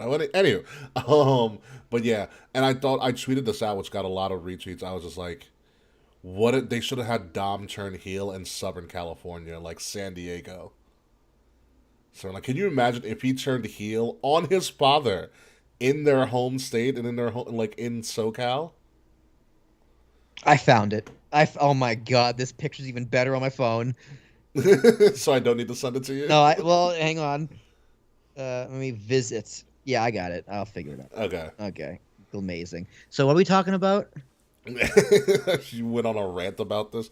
Yeah, what are your thoughts on Dominic joining Judgment Day? And I think you hit the nail on the head here, because it's good. He's doing well with the heat that he's getting. The only thing I need from them, it is an album cover, Taquan. The only thing I need from them essentially is I need them to win a fucking title. Yes. Yeah, they are better. They are much better. Yeah. But oh man, that is the greatest line. Saquon's got the line for this meme. Get pegged or cry trying. Although what I did see that they kind of set the roots for in wrestling is Finn and AJ about to go at it. Yeah, that's good as well. Which I was like, thank God AJ's doing something. I mean, dude, what title could they win? They can't take the tag belts. They can't. They're not big enough. They can't take a main belt. They can't take the IC title because on Raw. I'm gonna take it off Bobby Lashley. They're gonna steal the North American Championship. Dude, I mean, not NXT. I don't know, man. You're right. They do need something. They need something. They need something to, they need something to fight for, and they have nothing to fight for other than just. Yeah, because it's just being bitter. Yeah. at this point. Just being absolutely bitter. But let's move on. AEW Grand Slam is going on right now. Obviously, Jericho is the new ROH champion. Swerve and Our Glory lost the tag titles. The Acclaimed are new tag champions. There are a couple other matches tonight. Obviously, the unification of the women's title in a fatal four-way. We have Toni Storm, Sierra Deeb, Athena, Britt Baker, and then also Tupac, as I call him, the All-Atlantic champion, Pac, and the Trios champions, aka Tupac. Pac is going up against Orange Cassidy, but the big match of the night, obviously, is we have our Grand Slam Tournament champions to crown a new champion for the vacated CM Punk championship, and I will never say that name properly on the show again, because he's probably getting fired. Jon Moxley versus Bryan Danielson, which apparently is going to be the legit main event. So who do you have in this one, Will? I got Bryan Danielson. I mean, Moxley was supposed to be on vacation, and He probably got called back because Punk was being an ass. yeah, he got called back, and I think he's going to take a little bit of time off, and I think Danielson deserves the belt. I think I saw the irony. It's like a tweet the other day. It was like, wow, the irony. CM Punk gets mad and leaves the company, and then Daniel Bryan comes and wins the title in 3 straight decades. And I was just like, wow. Brilliant. Yeah. I think, Brilliant. I mean, this company has heat on it right now, at least from me, and I think from a lot of people. Yeah. We need to put on a good show. I think they will. I think Yeah. Bryan Danielson's the right person to put the belt on and kind of bring the company into something new. The only thing I wish this was, because like if Grand Slam's going to be a thing, and I looked at the setup, because I know you were there last year, I know you said the setup was great, and the crowd was great, but if Grand Slam's going to be a yearly thing, don't call it Dynamite Grand Slam, make it an actual premium live event or something like that. Yeah. Like, I get it being on TV, and that's cool and all, because like, oh, look at the various arenas that we have, but like, make it worth your while. Well, Like you're getting right off the heat of a U.S. Open, which was great and everything. The setup for Arthur Ashe Stadium and the whole complex is a beautiful complex, from what I've heard. Make it a weekend. Make it Grand Slam weekend. Make it a big deal. That's me from like a business. Like make it a big deal. Make more money off of it than you would just making it a regular. why didn't TV you have show. All Out here?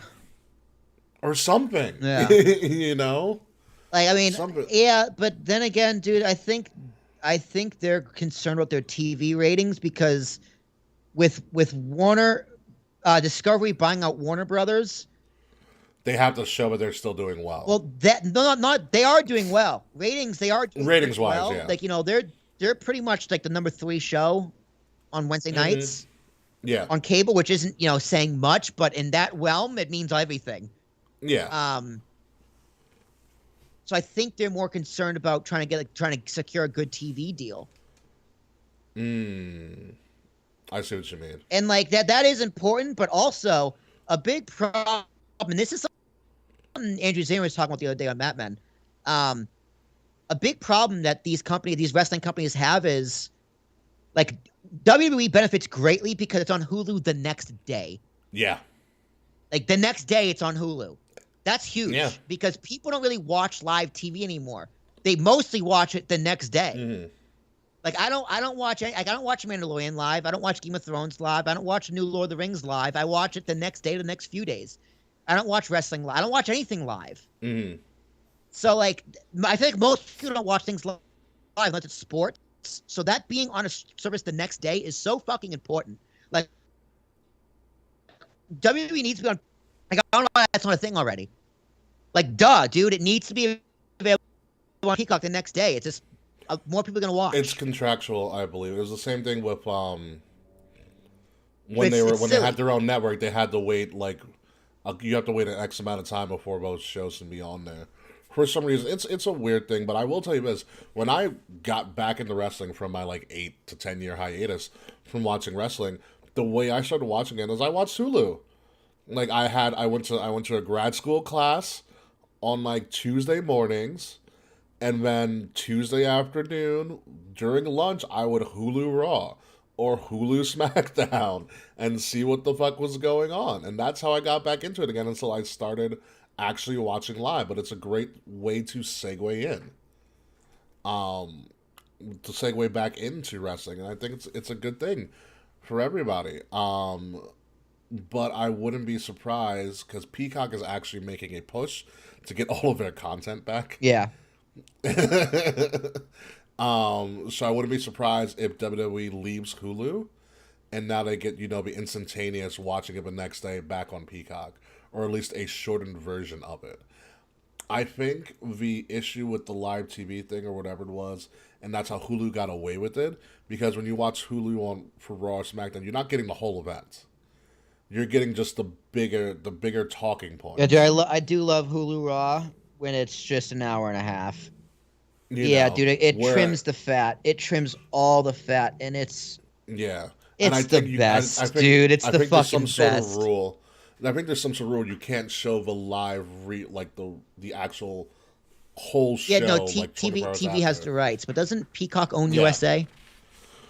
Yes. So at least have Raw the next day. SmackDown because of Fox, you can't. That's a good. You can't. Zary did make that point. I should have mentioned that. Yeah, that's you can't. Yeah, you gotta wait till that TV deal's up, and then it's a bidding war all over again. Yeah, which is going to happen in about 2 years from now. Yeah, which they're positioned to probably make $2 billion. Again. Because by that, dude, it's Yeah. crazy. It's crazy to me how the old way. I'm gonna go on a rant about media right now. The old Go way ahead. of media just can't fucking die. It's almost like the less people watch it, the more money it's worth. More valuable it becomes. Because without those ad revenues from TV, they don't exist. Like cable news, cable networks, they're gone without ad revenue from TV.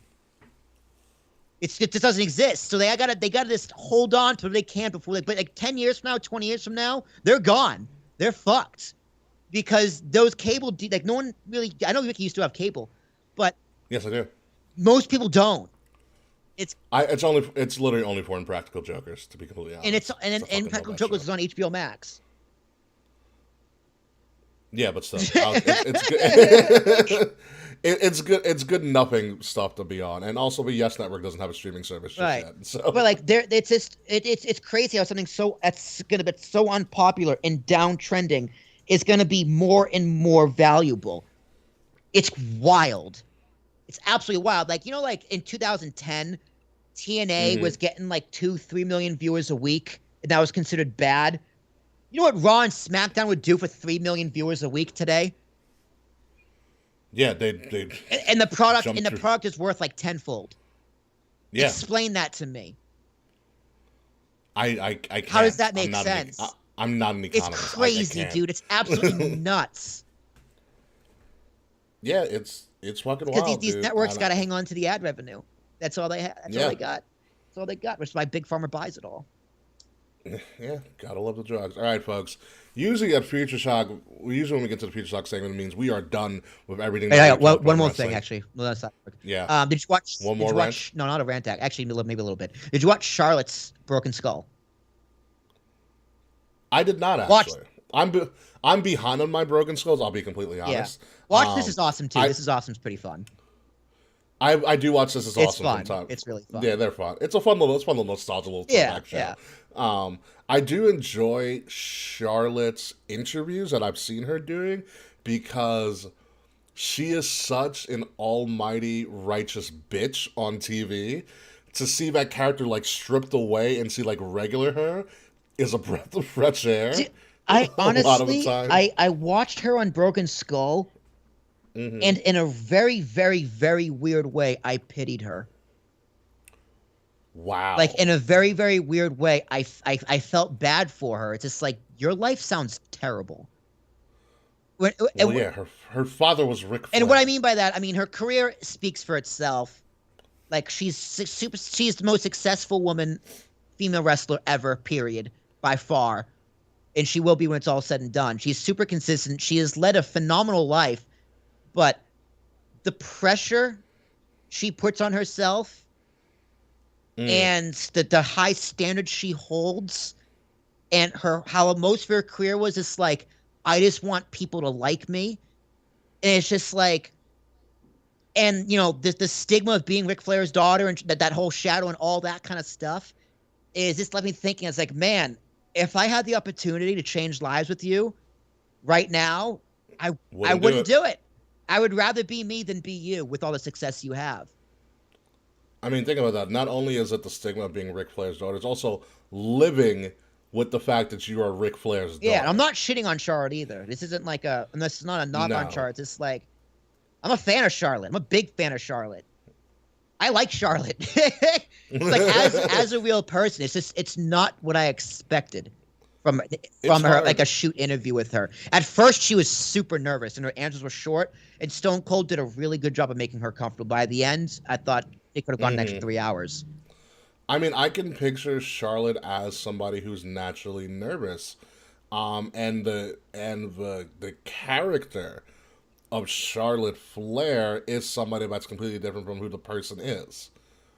Because it's her. I feel like it's cathartic for her to be Charlotte Flair, but I think it's also her way of sometimes fighting back from everything that she's dealt with, like Yeah. in her life as Ric Flair's daughter, as living under the shadow of Ric Flair. Do you remember? You remember that crazy segment she did with her father where she slapped him and she berated him? Yeah, it was great. You Yeah, know, that like, felt like she really wanted to get that off her Do you chest. remember how intense that Yeah, was? she really wanted to get that off her chest. And, Yeah. and she said like her and Rick argue a lot about like creative and her character, but it comes from a place of love, which Yeah. I bet. Also, the best part for me of the interview was pretty much when she said, I started my career for Reed, but now I compete for me. Good. And people can be like, "Oh, what a bitchy thing to say," and I go, "No, you need that. Like I think Charlotte Ashley, like she needs something for herself, and the rest of Yeah. her career, like she's I think she's in the best place now than she's ever been. Because I think she found peace. It's not Yeah, only she found was it, peace. like, She's like, not I only could was tell you it the being, moment where like- I stopped giving a fuck. And Yeah, just because went not only with was it. it not only was it being Ric Flair's daughter and living up to all of that hype and fame and expectation and everything that comes with that, she also she was married before. Twice. She had Yeah. twice. Yeah, there were some domestic violence issues that she had to go through as well. And the diehards know about it. They probably gave her shit online for that as well. And she finally has found a place of peace. And she said she does stuff for herself now, and people can take that as bitchy. But I mean, you're not gonna please everybody. It's like when Sasha Banks was on Broken Skull, and she was like, "I know my worth now." I forget- Yeah, I see think she referenced, that one rubbed me. that rubbed you the wrong way. I know. It's like, yeah, I know you do. You don't have any shame showing it. But no, But I forgot what it's good to have that yeah. confidence, and it Yeah. it works for her. At the end of the day, that's all that matters. Fuck me. What the fuck do I care? It Yeah. doesn't matter. What the fuck do I matter? Well, also Sasha didn't have Ric Flair to live off of. She had somebody a little bit more cool, calm, and collected, and a lot higher, And a really cool And husband. yeah. But also she had Snoop, And Snoop, she had Snoop to weave her through what fame gets you. And they were cousins, right? Yeah. It's like Yeah. cousins is like barely nepotism. It's like only technically nepotism. Without Snoop, Sasha doesn't become a wrestler. Snoop brought her to her first wrestling event. Yeah, like my cousins are more my friends than they are my family, and that's a compliment. And when Sasha said it, she's like, my conversations with Snoop have even changed. Yeah. Because she's on a different level, and once you become famous, and I have no idea because I'm not famous. Well, you're not famous either. Not yet. I was locally famous for a while around the house bars, but there's a different way that you kind of have to act, but it doesn't change who you are. People say it changes you, but it doesn't really. But it's just a different way that you have to hold yourself. A la like how Derek Jeter held himself as the captain, how Michael Jordan held himself when he was a professional basketball player. You kind of have to hide some things from people. Mm-hmm. You kind of have to give generic responses. I thought Jeter was a Michael Jordan mastermind did a of. great job in the Geo documentary too. Yeah. He was just like, he said, "Trust me, I get it. He gets it. You don't get it."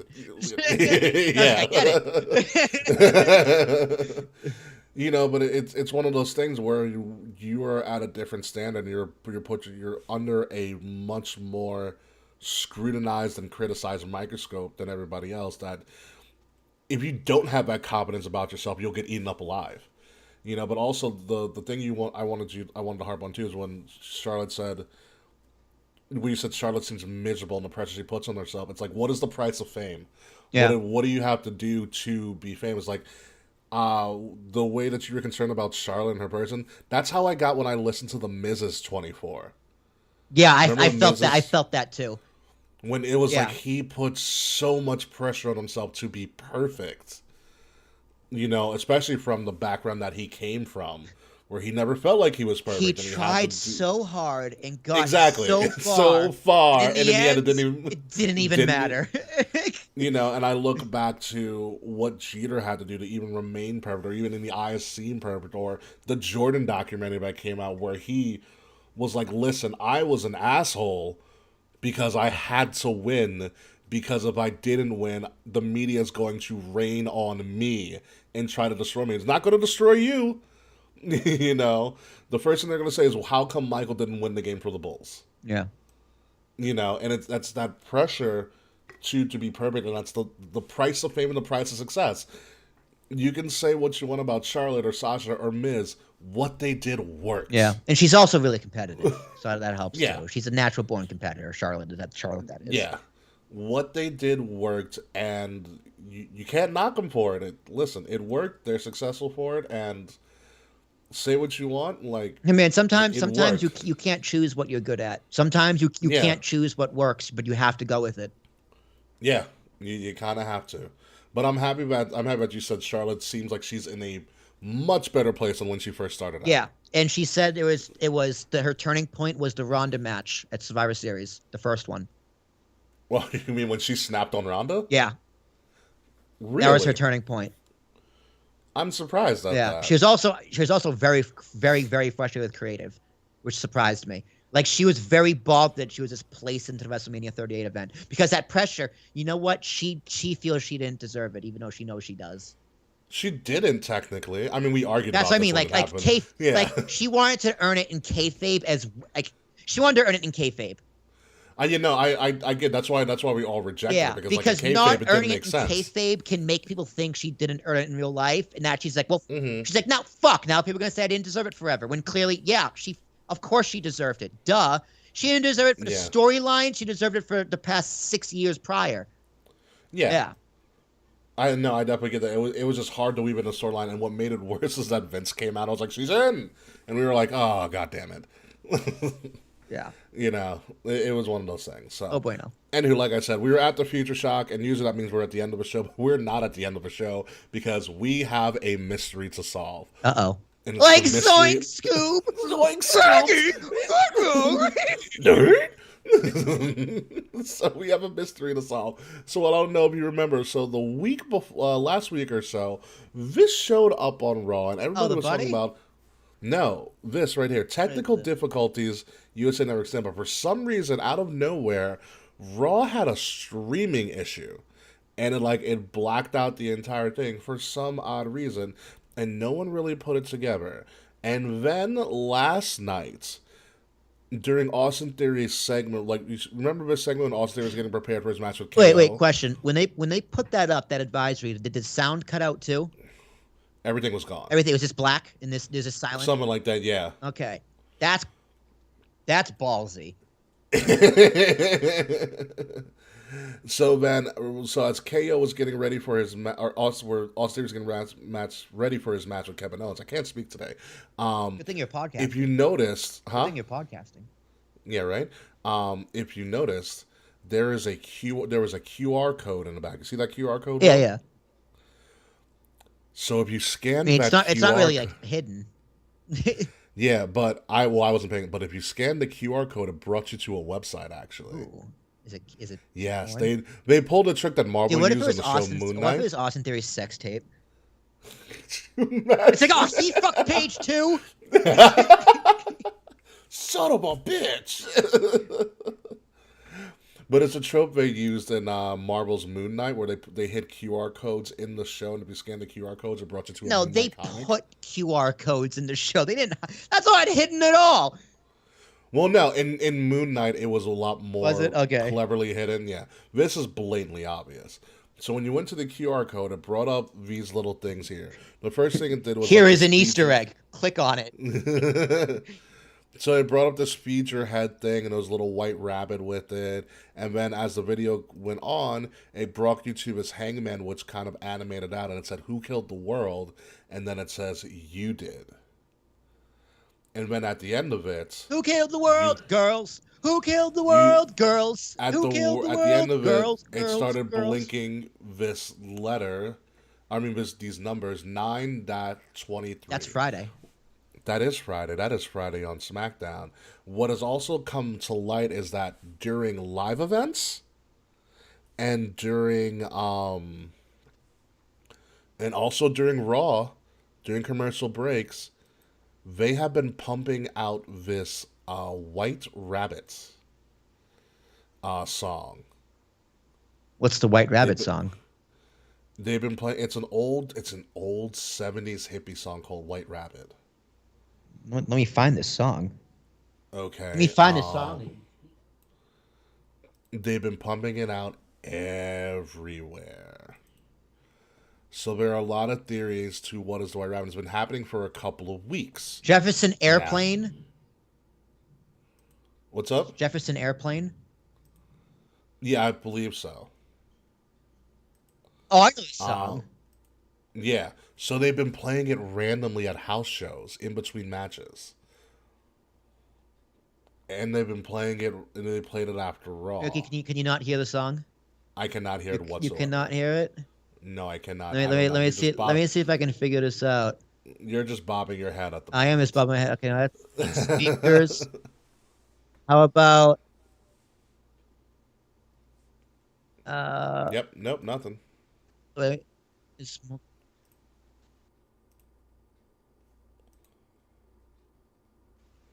No. I give up. Nope. Nope. Nothing. Well, it's playing on the recording. Well, all right. Well, hopefully. Yeah, this song's super famous. They've been playing this at house shows. It's pretty funny. Yeah. So here's the first theory that came up with the story of the White Rabbit, and I'll bring it up here as well. So with the White Rabbit theory, it says the White Rabbit theories heated up after Raw. If you remember correctly, Bailey pointed out on Raw how Alexa Bliss has recently, quote, lost a step, and immediately after that segment during a commercial break, the White Rabbit song played in the arena. This was happening on Raw this past week. Then, during the main event, if you remember, the main event featured Bliss and Dakota Kai, I believe. The lights flickered on and off. There's Alexa versus Bailey, yeah. Alexa Bailey, yeah. Remember at one point they came back for commercial break and the lights flickered on and off? The lights flickered on and off. During this weekend's live events, the two main colors seen while the song was playing was red and purple, two colors that Bray Wyatt and Alexa Bliss heavily used in recent years. Fans also discovered that the font in the teaser is the same font of Bray Wyatt's old merchandise. Damn, these guys really went deep. The marks, that is. Like, bro, like obvious Bray Wyatt. Like, stop it. Well, is it really Bray? Because I know in our own Wrestle Addict Radio Discord, which, hey guys, they did mention that the bunny. Karrion Kross used to go by the White Rabbit. Yeah, but he already debuted. Doesn't matter. There's another theory that comes out. Like, could Bliss and Bray Wyatt be a thing that's coming together? From what I've read, this is a very, very deep secret that not even any of the insiders in WWE know. So it's a very, like, on a need to know basis. Like, no one knows except for the most important people that know what's going on. And hopefully it gets revealed this Friday on SmackDown, 9/23. It is. Everyone knows it's Bray Wyatt. We just don't know how it's Bray Wyatt. Or which Bray Wyatt. So I brought, there's another crazy theory, but I want to bring to your attention, Will. Okay. That might blow your mind. I said, you know, Adam Rose. No, Adam Rose is back. That would be really. No way. Is it No Way Jose? No. That would also be really fucking funny. But I found. Is it Yes Way Pedro? No. What about is it Adam Rose's bunny? He was a White Rabbit. What if the White Rabbit is Bad Bunny? But the other theory is this: it's the Funhouse come to life. Yeah, I did see that the Karrion Kross, Alexa Bliss, and What if the Firefly and Funhouse, the Scarlet characters or come whatever. alive? Wyatt's the leader. Huskus, the big pig, was Braun Strowman. Dexter Loomis is Mercy the Buzzard.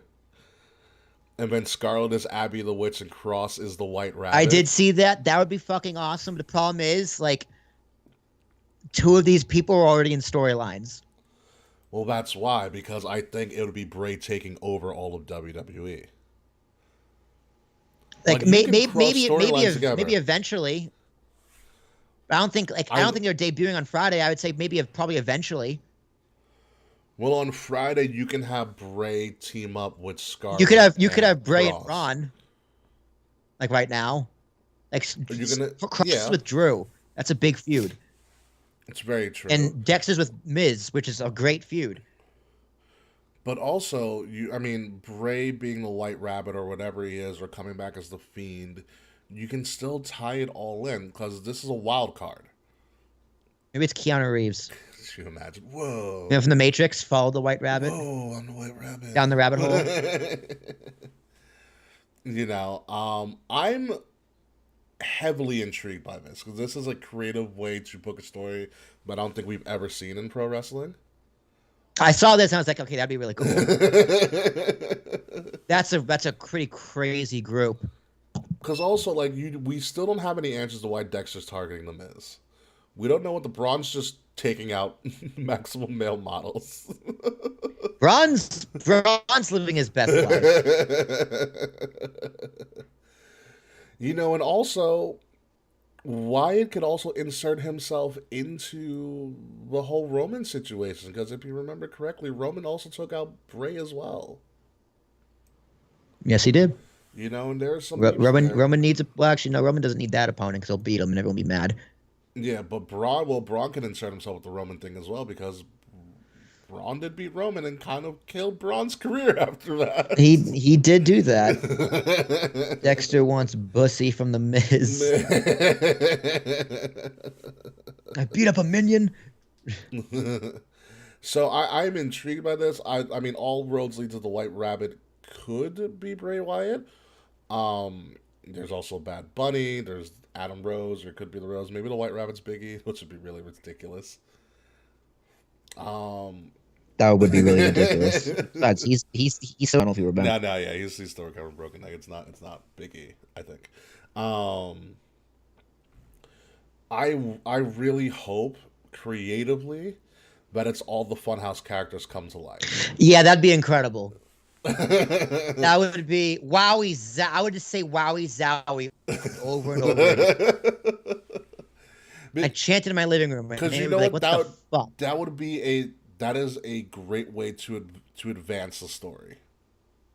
Dude, this fucking picture, I can't get over it. Are you still looking at this picture? I am. So I emailed it to myself. And I'm gonna set it at the top back on before I forget. Taquan, you're an asshole. He says Biggie in a wheelchair leads to stable like Professor X. Hell yeah.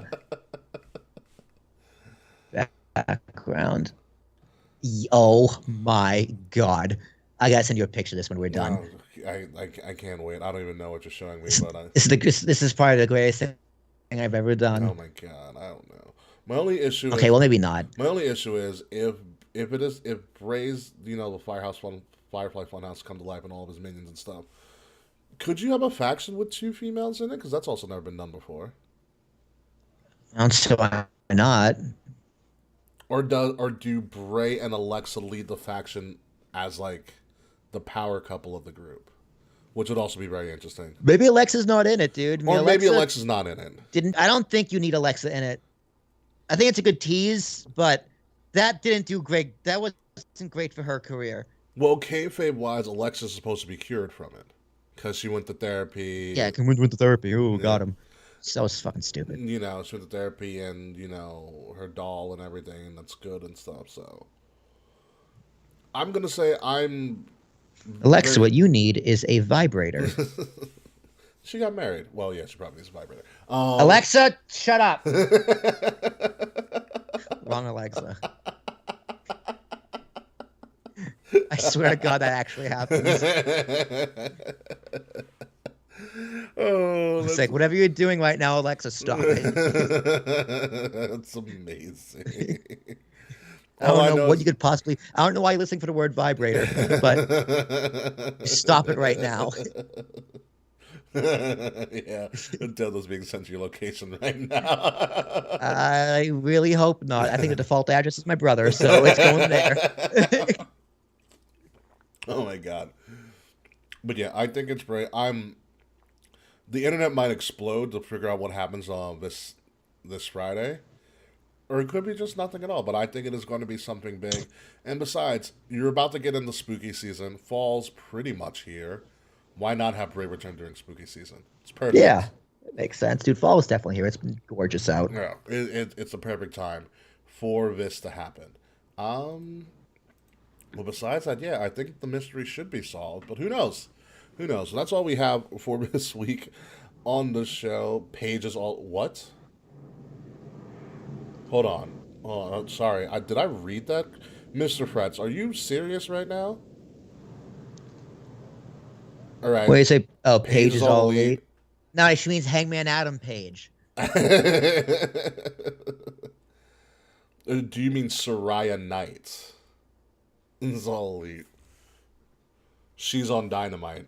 In the crowd, Frets? Or like is she in the crowd? Did she get a graphic? I mean, a graphic. Is she in the ring? Is she like on the ramp? Is she scissoring Britt Baker, Frets? We need to know this. Is she getting scissored, Daddy? Let us know, Frets. You are our eyes in the sky, essentially. Eye in the sky, Frets. Type faster, damn it. You're in Canada, though. You're not actually in New York. She signed it. No, she signed it seems in ring. Is she going to wrestle? Is that neck healed? I'm very surprised at this, especially if she's wrestling. I'm a little surprised. I'm a little surprised as well if Paige legitimately is back. Because I really thought that she would want to come back in WWE, but hey, maybe not. Who knows? Yeah, you don't want to wrestle Ronda Rousey or Charlotte or Bianca Belair, or you got to wrestle Britt Baker and Jake Hader. You know, you don't want to come back to a more credible women's division, or something. Have fun wrestling Toni Storm. I mean, I don't blame her for wanting to wrestle Tony. If it gets me a butt to the face, I'm all about it. You want to main event WrestleMania? All right, yeah, fine. You say so. Yeah. Your one WrestleMania appearance when you beat the Bella Twins was enough for you? Like that's literally her only WrestleMania match. That's a damn shame. Yeah. Have fun with Marina Shafir. Good job, dude. Saquon. 2 years too early, Paige was. Yeah. Yeah. Pretty much. She doesn't want to reclaim PCB for herself. Oh man. I mean, I felt more bad when they started focusing I felt bad for AJ Lee. Because I was just thinking this. I don't think she would have gotten over today. AJ? I think she'd be too small. I don't think there's people who are better than her on the roster now. Understandable. Like if AJ was a product of her time. Yes. She was great. She was outstanding. Mm-hmm. But people nowadays better. Fair. And I think it's one of those things like without AJ, you don't get the Charlotte, the Sashas, the Beckys. Oh, for sure. No, she's a catalyst. She laid the foundation, don't get me wrong. Yeah. But she was lucky she wrestled when she did. Understandable. So I guess Soraya Knight is all elite. Yay. Cool. Good for you. I hope you're happy, Paige. I'm glad he paid for that instead of a merch store. Hope you're happy, Paige. We'll see if you can help out that floundering division as it is. But anywho, until then, folks, well, would you care to give me that outro and stop eating fried chicken? That chicken's pretty good. I can't be bad. It's fried chicken.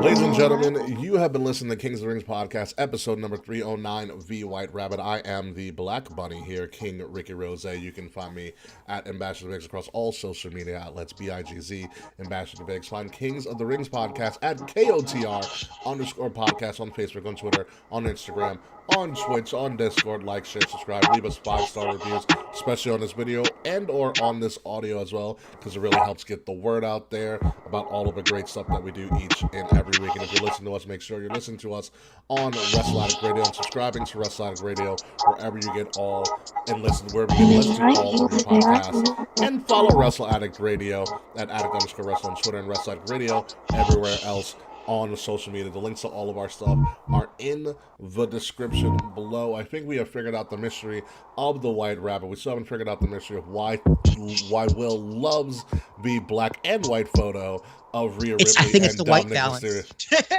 balance. It might be the white balance, but who knows? All the answers should be revealed on 9/23 this Friday on SmackDown. Hopefully, fingers crossed. Will, what do you got for me? I'm looking at it right now. It's my desktop background on a 55-inch TV.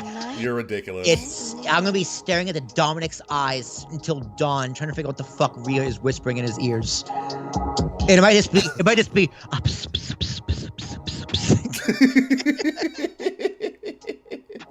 But I'm Will Tarshuk, Dees and Thomas, ARASHUK. A lot of crazy things coming from me. I gotta start producing my How to Start a Podcast series. So, audio, video. I am almost done with pre-production. I just gotta start recording and then start editing. So it's gonna be a 10-part series. So I have a lot of fucking work to do. Have fun with that. Dees and Thomas, ARASHUK. Talking with Tarshuk will still be released weekly, hopefully. Either these episodes or unknown, unnamed nonsense live from Cube Recording Studios on Mondays. So, Ricky, if you're available on Mondays, we can get you in probably next week or the week after. I'm available Mondays. You've been trying to get me in for like 4 months now. I know. I'll pick a Monday. So it'll be fun. Can't wait. I cannot wait either. I'm sitting on the edge. I'm on the edge of my seat, thinking about when I can get on the show. Until then, folks, when we come back next week, hopefully Kay will have their voice back. Hopefully we'll figure out who the White Rabbit is. But I wouldn't be surprised if Kay doesn't have their voice back, because for some reason whatsoever, the fact that the White Rabbit returned made Kay lose their voice again. But we won't know until next week, until we get to episode 310. So until then, folks, goodbye, good night. And the one person the White Rabbit is not is Slack. Because fuck you, Slack. It's Edge again. New gimmick. Yeah, my God, no, please. Rather have Slack. No, I wouldn't. Fuck you, Slack. We'll see you next week, folks. Midnight music.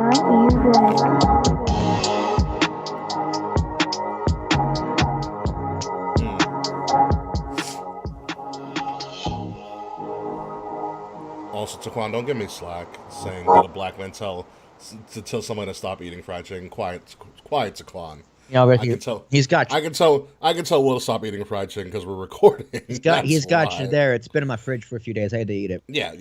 But no eating on the show. Come on, we know this. I know, but it was so good, and we were done. It was over.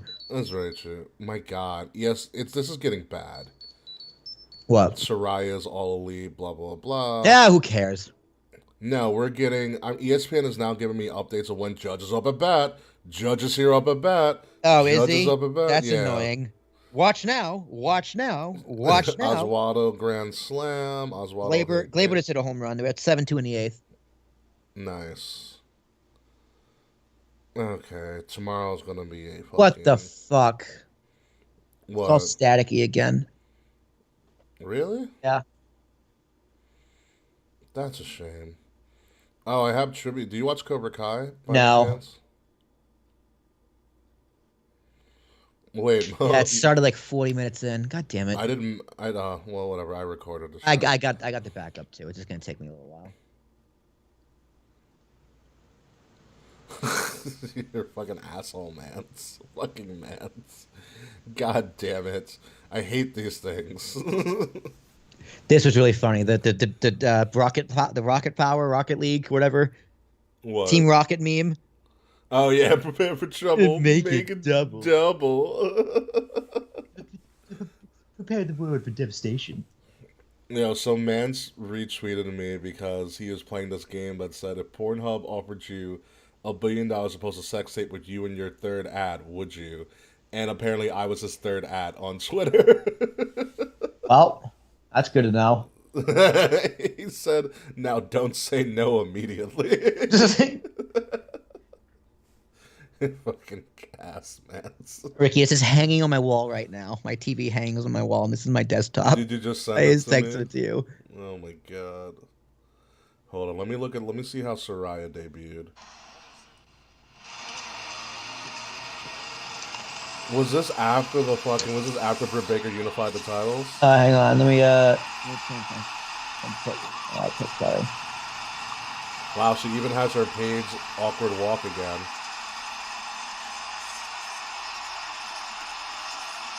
Oh, she's wearing pink now, but not, well, she's wearing a pink jacket, but not all black. You got me? Britt Baker looks like she just ate a vampire. Yeah, I got you. Alright, cool.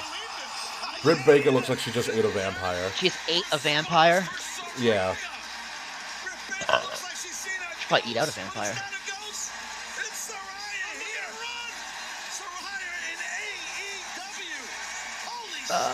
Transfer mode. Yes. I don't like the signing. It's whatever. Yeah, I'm like, Like, No reason huh? not to like it. Like, good for her, I guess. I guess. Like, was WWE never going to clear her? You're fucking idiot. It must be the white balance for you. I'm looking at this shit right now. Dude, it's just, it's so, I don't know what it is. It's just so funny to me. I don't know, because Dom just doesn't look like Dom. Dom just looks like a dude from like, he looks like one of the outsiders who didn't grow up.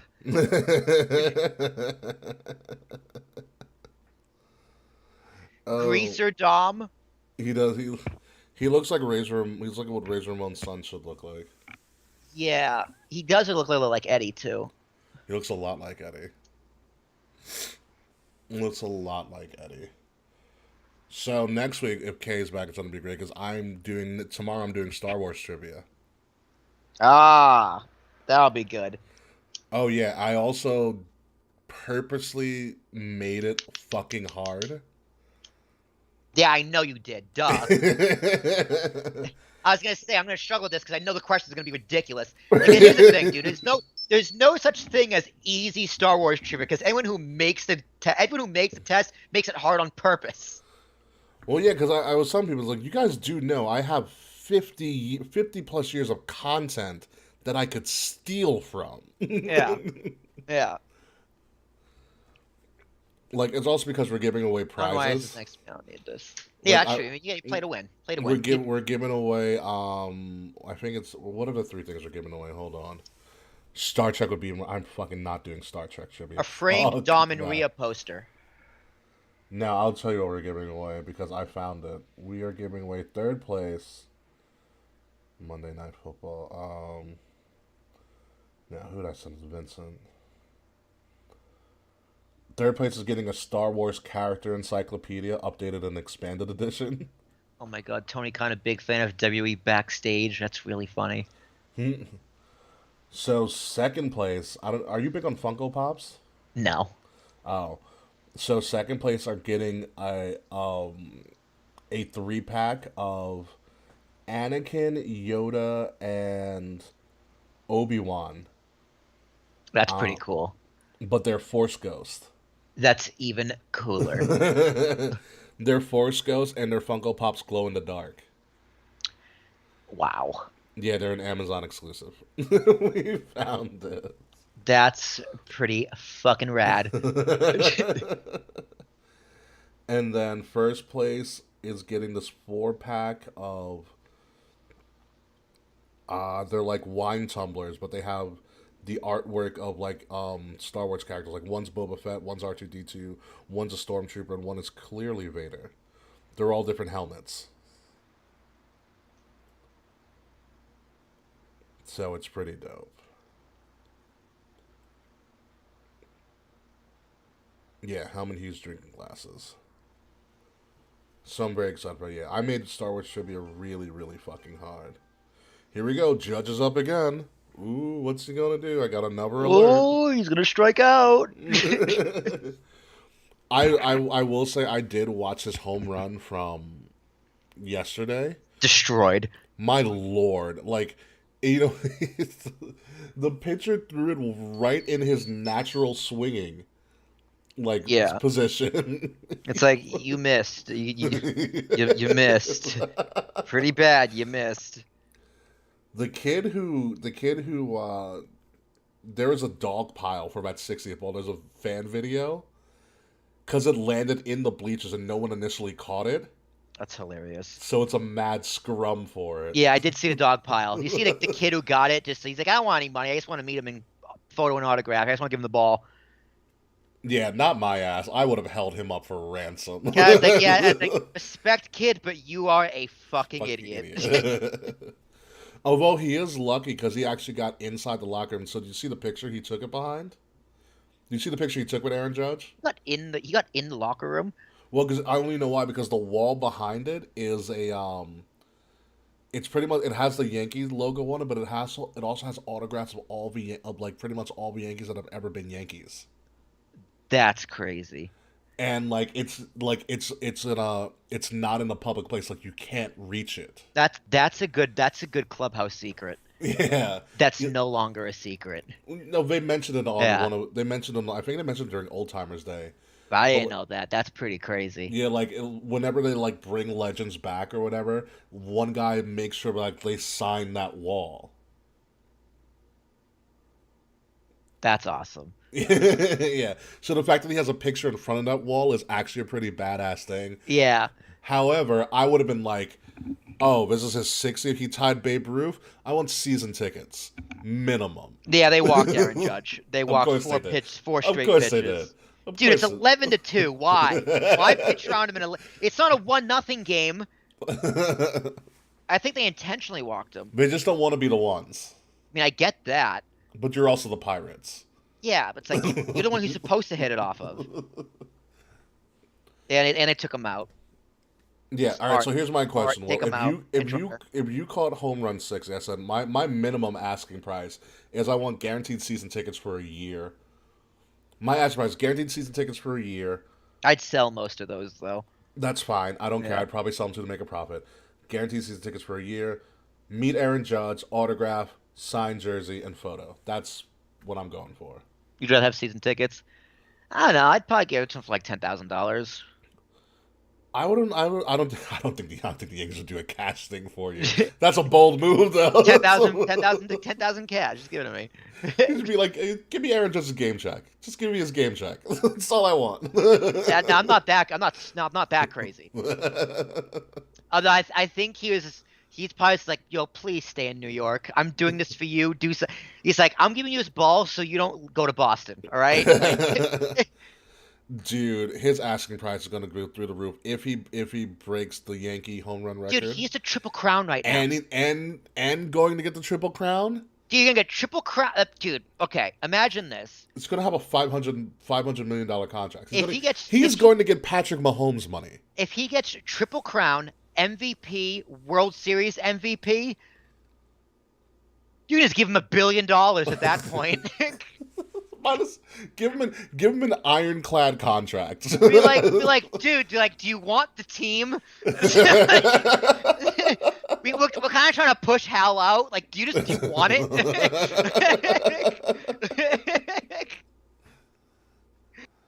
I think that's the answer. That's never gonna happen. But if it did, if it did, I think that's what you give him. Yeah. I still don't think it's enough. It's a good start. Yeah. Yeah, but if I were to catch one of his record-breaking balls, especially if it's like the 62 or the 61, I'm asking for at least season tickets and autographs and pictures and a picture. Dude, if they don't make the World Series, Boone's getting fired. They're on a great upswing right now. That should surge them into the playoffs. They are. The Yankees are they're almost back. They did lose 2 out of 3 to the Brewers, though. That was kind of weird, but the Brewers are also whipping the Mets' ass, too. I was like, Well, the Mets also got swept by the Cubs, so the Mets aren't playing so hot either. yet they clinched somehow. Yet they're gonna get imagine this, dude. The Mets are gonna get 100 wins. That's so wild. The Mets, the Dodgers, and the Astros are all gonna have 100 wins. That's so fucking wild, dude. Absolutely wild. The Yankees could get 100 wins if they're lucky, but they're probably gonna get like 95. Yeah, that's fine. I don't care. I don't care if they get 100 wins, but I care more so if that they're playing better and more consistently. They and being healthy. Montas is done. He's hurt his elbow or his shoulder. I thought he was on a. Did the results come back yet? He's on a 15-day IL. Okay, that's fine. We got Sebi back. Sebi pitched a good game. Yeah, but Sevi's had Tommy John, and his arm is. I don't think if his arm needs to hold up. That's the only thing. Yeah. You gotta get rid of Sevi too, man. The guy can't stay healthy. Which sucks because Sebi would have been a perfect number 2 to Cole's number 1. Think about that lineup: Cole 1, Sebi 2. I think Nestor Nestor's running out 3. of gas too. I think Nestor's running out of gas. He needs to stop doing his fucking tricky wind up, which entertaining as hell. It's still giving people hits. It's better than the fucking trumpets. And I do love the trumpets. Dude. The trumpets are really cool. Oh my god, the fucking trumpets. That's what they should have had. They should have brought the trumpets to AEW Dynamite Grand Slam. That would have been From funny. the trumpet guy. I am holding. I am only also rooting for the Mets just so we can see Subway World Series. That's what I want, dude. I want that more so than anything. badly. And it's gonna be like Game 6. If there was a Game 6, would probably be the Saturday of my friend's wedding, and he's the biggest Met fan. Oh. And dude, I think that would be the perfect wedding gift. Here's my gift to you: the Mets losing to the Yankees in Game 6 of the World Series on your wedding day. On your wedding day. He wouldn't even show up. Here's the thing. He wouldn't even, if he's that much of a diehard Met fan, he wouldn't even show up for like his first dance. He'd be at the bar watching the game. He'd be at the bar watching the game. He'd be like, "Mom, not now. Not now. 7th inning stretch, all right? This is big." You had your ceremony. Let me have my Mets. I think it's done by like 9 o'clock, 10 o'clock, so we'll catch the end of it at least. It's still not going to be enough. Still not going to be enough. Reschedule the event. It's like, damn, dude, you're really dumb for doing it Halloween weekend. I know you probably got a bargain, but that's World Series, dude. That reminds me, have you seen the new Allstate commercial where the guy who plays Mayhem, he's like, "I'm your best friend who's addicted to sports, but it's your wedding day." He keeps on trying to watch the game on the side on his phone. Glaber hit a 3-run home run. Ooh, Glaber's back, Glaber baby. Day it is. Glaber needs to heat up. He needs to get hot. Yeah. Stanton needs to break out of his fucking slump. Stanton hit a grand slam to win the game. I think he's fine. I know, but he's always good in the playoffs, but he's still batting like .213. That's fine. Playoff Stanton is all I care about. Playoff Stanton is a different animal, though. Yeah. Playoff Stanton, it's like, oh yeah, baseball. I am that, like, after he hit the grand slam last night, I was like, oh, I need a Giancarlo jersey. I was like, you need, dude. It's the same thing happened last year with Boston. Mm-hmm. Hit that big home run in Boston. Oh, it was over the Monster. Over the Monster. Yeah. Like 2 nights, and the next night Judge did it. Yeah, I was like, oh yes, Giancarlo gets it. So all I need is playoff stand. That's all that matters.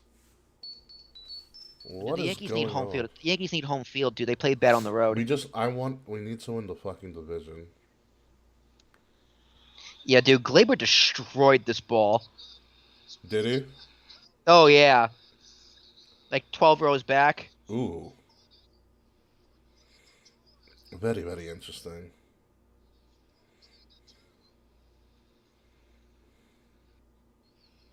Tony Khan, big fan of WWE backstage.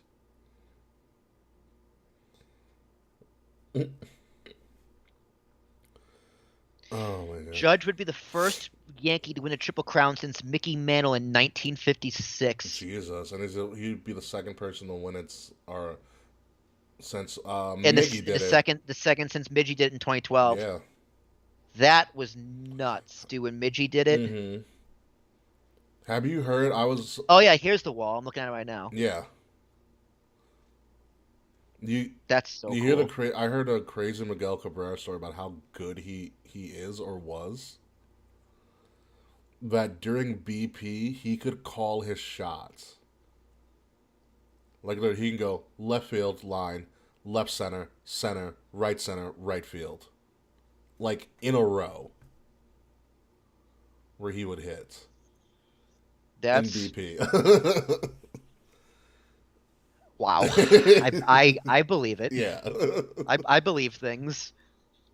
Yeah. It's a quad, you're an asshole. He said, damn, Judge are gonna break segregation records. I mean, yeah. Oh well, he already beat a segregation record. Well, no, he tied it. He tied it. Oh man! By the way, did you enjoy that TikTok I sent you earlier? Hey, that was pretty good. That was pretty funny. It was like points were made. I was like, all right, wait for it. I was like, where's the punchline? Where's the punchline? It's like, so the juice and stop running everything. There it is.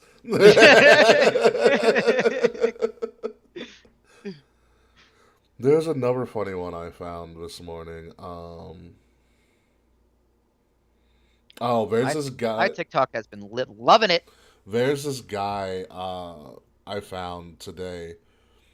He makes these random songs about his cat. This cat just stares at him the entire time. I gotta send you one. Hold on. Where did I find it? It's probably my favorites. Or my bookmarked. Yeah, quiet you. Alright.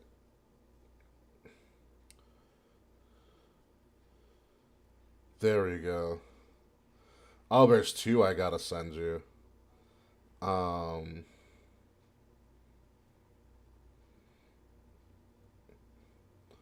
I'll send you the one about the fucking cat.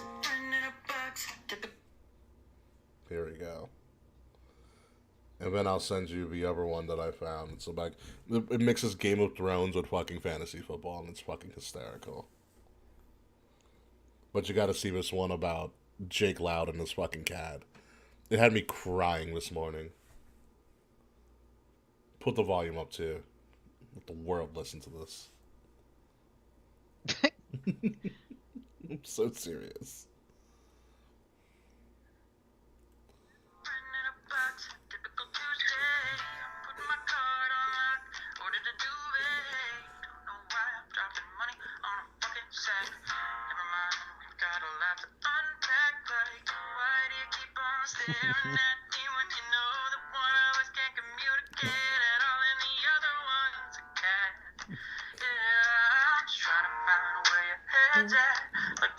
270,000 likes.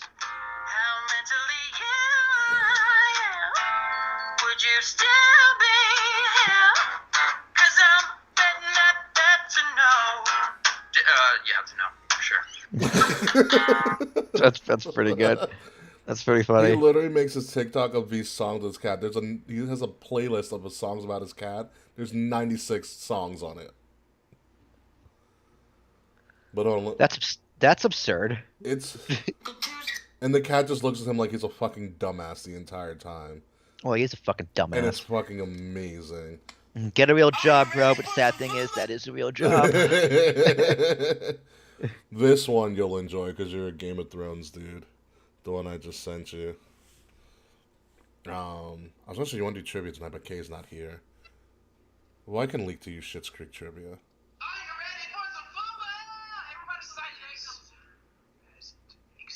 All the gods could care less about your pig skinny Vince for today. Is for Game of Thrones. Did you go to church? Oh, I go to church to collect tithes, not to pay them. Why are you dressed in a blanket standing in front of a fire? I am a Targaryen. That is fire in my blood. And it's a royal cloak. You wouldn't understand because you shop at Target. And the only thing that's in your blood right now is alcohol. We were shit-faced last night. Last night, Your Grace, all the sex workers... First of all, those were my homegirls, and they're not sex workers. They work at Wingstop. I see no difference. They're both dealing with a lot of thighs and breasts all day long. I'm not doing this with you right now.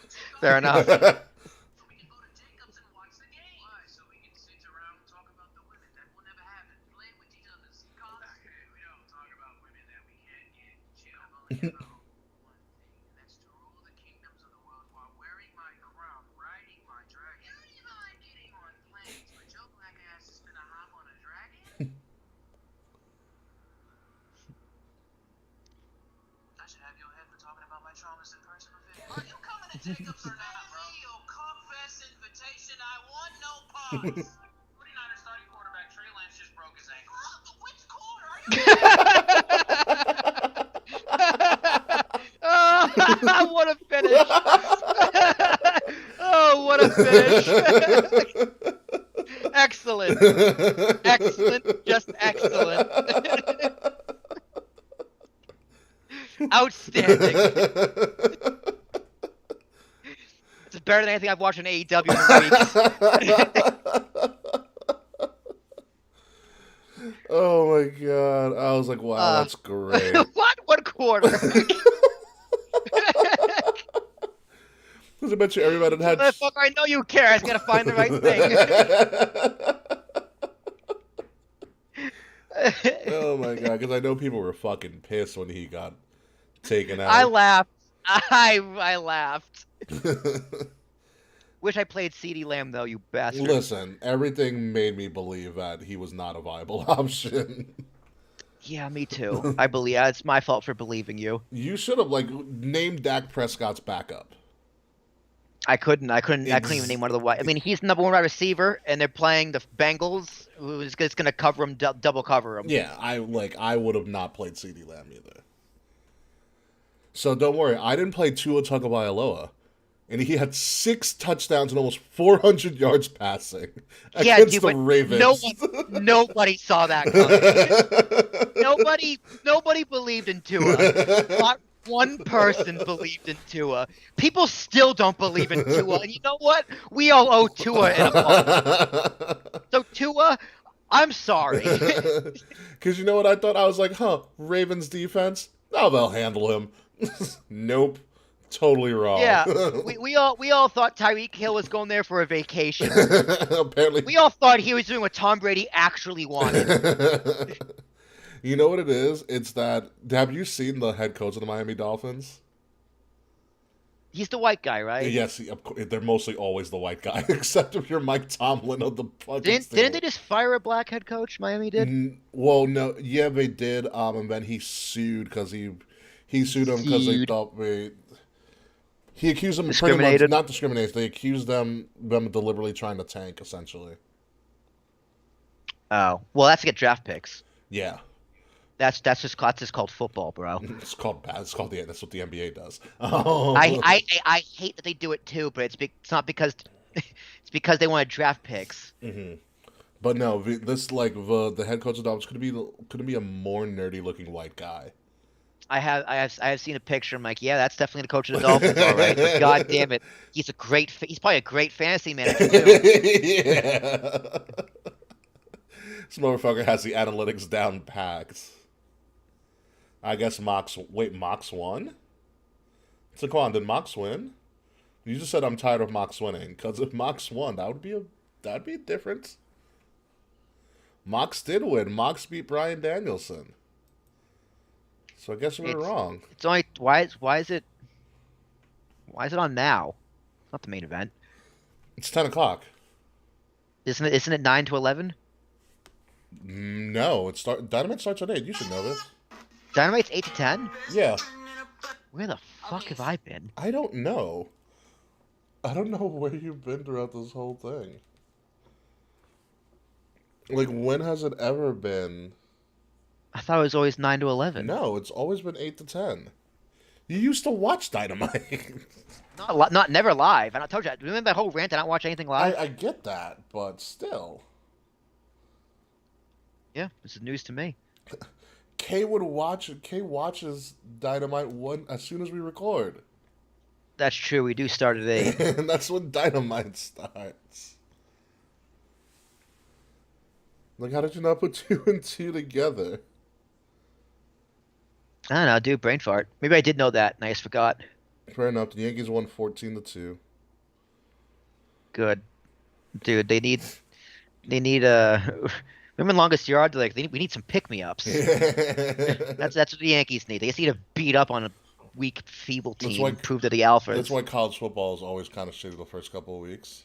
Hey, dude, we are Marshall. Marshall beat Notre Dame. It was great. It was lovely. I showed you Coach 30, right? I don't think so. It's the guy who like does the critiques of all the football. Yes, it is. Oh yes, you did. Last week you did. He Although I will say, dude, when Dak was like broke his whatever, Mhm. I almost texted Dave and just laughed. I thought about it so hard. I really wanted to, but I just forgot. Now I need to watch the season premiere of Abbott Elementary. No, you do not, Saquon. Stop it. You need to watch Brooklyn Nine-Nine. That's what you need to do. Dude, not gonna lie, when I was in Nashville, Jared was watching Abbott Elementary. Uh-huh. It's really funny. Is it really? Yeah, Didn't it Dude, I just gotta- win I gotta tell ya. didn't it just win an award or some shit? maybe. Black Netflix, very interesting. Yeah, what have you missed? What have you watched? It's just like, wow, dude, your algorithm is way different than mine. What have you watched so far? Well, we watched a lot of that, and then there was it's this Kevin Hart and Kevin Hart puts out a lot of shit. I know it's Kevin Hart and Mark Wahlberg, That is an interesting algorithm. where Kevin Hart's like a stay-at-home dad, Okay. and Mark Wahlberg's like having his like 40th birthday party, and like the wife's like very career oriented. She's like, yo, you have a weekend with the kids. I'm gonna take care of the kids, and you go have fun with your friends for his 40th birthday party. And then chaos ensues. Huh. It's really silly, but the movie's, I gave it a solid 6 out of 10. It has some really funny moments. Yeah. Like really funny moments. But yeah, that was Black Netflix. Interesting. It's very interesting. I was a fan. Or maybe it's just the Kevin Hart you watched. Even Abbott Elementary. I was like, I see why people like this. There is a show, there's a show called, on Netflix, it was called Black AF. Which, by the way, funny as fuck. I recorded an AEW from last year? Huh, interesting. But it has, what the hell is her name? As I'm totally blanking.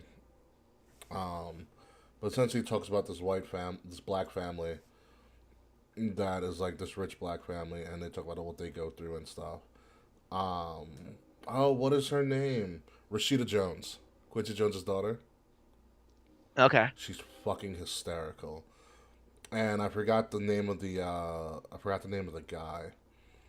But it's like an 8-episode series, and it's so fucking ridiculously funny for no reason whatsoever. So they talk about, like, because he's stupid rich from all the shows he's written, because he was a show writer. And his wife is just kind of just like, his wife is clearly mixed. So she goes, she's like, and she's telling her children, you don't understand what it was like growing up as a mixed child. I had to know. She's like, I had to know all the Beatles and the Jackson 5. Dude, fair. I forgot he was talking about this fucking really expensive car that he bought because she forced him to, and she's like, that's not how I remember it. He goes, no, that's what happened. And she like, this car shut up. She's like, oh my god. She goes, you better get this motherfucking car. She goes, I will fuck you on top of the hood of this car right now if you get this car. Amazing. It's so good. She is hilarious, and I always forget that she is Quincy Jones's daughter. Quincy Jones's daughter. It's so fucking funny. Ooh, Star Wars is on. Star Wars: A New Hope. Play on my actual TV. Is Star Wars on? Yeah, so I guess no MJF catching. Which is kind of funny. No MJF cash-in.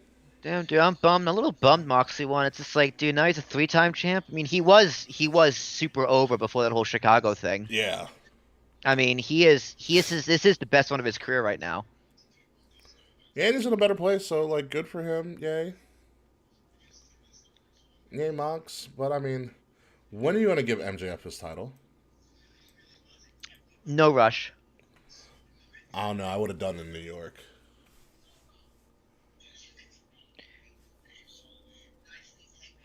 Like, I would have done New York really bad. Like, I thought it would have been the perfect time to pull the trigger on him. I mean, dude, the guy's like 24 years old, and his contract's what? How many more years? Who, MJF? MJF. He didn't resign. He just got more money.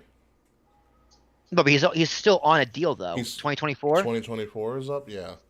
So, So he's got 1 year left. You know what you gotta do, man? You gotta make him champion, and then make him hold it until his contract runs out. It's like, all right, man, what do you want to do? Like, I think so. Like, you gotta if you're gonna set up MJF having like a year title run, let's say. Okay. You gotta time that right with his contract, because if you want him to stay, it's a lot harder to stay when you're the current champion. I mean, it's a It's a lot lot harder to leave. Yeah, leave. So that's what I would do. You're smart, yeah. I get that. And if he leaves, it's like, listen, man, you did everything it could. Also, you don't want to give him the title run. You don't want to give him the title run too early, and then he drops it. And at the end of the contract, it's like, I've done all I can do here. There's nothing else for me to do here. Time for me to upgrade. It's also one of those things too where it's like, I can also see MJF, for being the dick that he is, pulling a Bret Hart situation. Yeah. Like, you gotta... Like, wanting to leave, but not wanting to drop a title. Maybe. I mean, but... Or holding the title hostage to get more money out of him. If you're going to give him the belt right now, he cannot drop it until he re-signs a longer deal. Like, period. Mm-hmm. If you're smart, that's what Vince would do. Yeah. That's pretty much like what he did with Daniel Bryan, and then we're like, he's just like, well, we'll put you in the main event. You're not going to win, but we'll put you there. And then he lost, and he left. Yeah. You know, I mean, it's... Oh, Sevy did pitch tonight, so he did pretty well. Sevy started. That's what I mentioned. Did I? Yes. I like Sevy. I like Sevy too. He just needs to be healthy. Just can't stay healthy. Stay healthy, Sevy. That's all we're asking. I hope Judge stays in New York. I can't see him going anywhere else, but... It will be the letdown of a century if Judge goes anywhere else.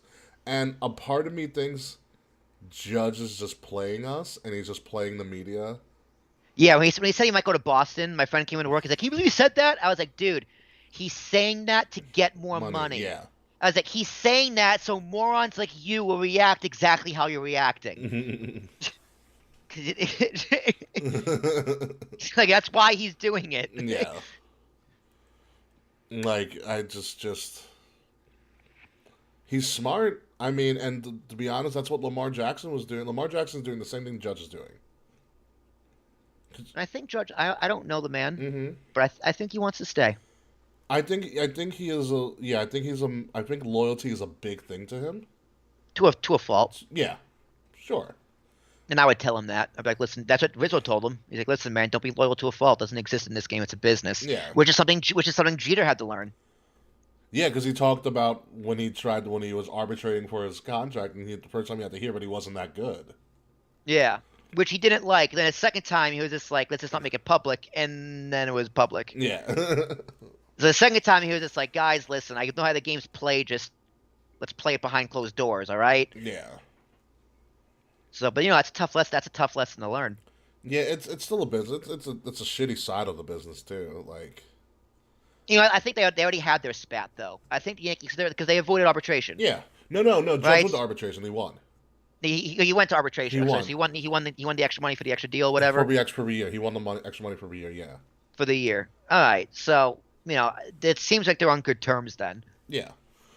But I mean, he also played it well. It's the same thing Lamar Jackson's doing. He's like, listen, I had a timeline, and I think a lot more athletes are going to do this, where he says, listen, I have a timeline for when we want this contract negotiations to go and get this deal done. if it's not done before this time, then we're going to table it till the off season so I can focus on playing the game. That's exactly what Lamar Jackson did, or is currently doing. It's what Aaron Judge is doing. And honestly, I think that's a smart move. Why have no distractions? Yeah, why have that added pressure on you? You're in a contract. You're already. Everybody already knows you're playing for the contract. Yeah. Why go into active negotiations? Wait till the end of the year. There are no discussions from me or my agent about contracts until the World Series is over. Yeah. Yeah. It's the same thing Lamar Jackson doing. No discussion until my season is over. And just put your foot down. Yeah. Because I mean, you're still in a contract. If you don't want to negotiate, you don't have to negotiate. Yeah. And as the Yankees, you got to go. All right, let's see what you got. And Judge is like, all right. How's my dick taste, by the way? You're like, oh, it's pretty good, Aaron. Keep going.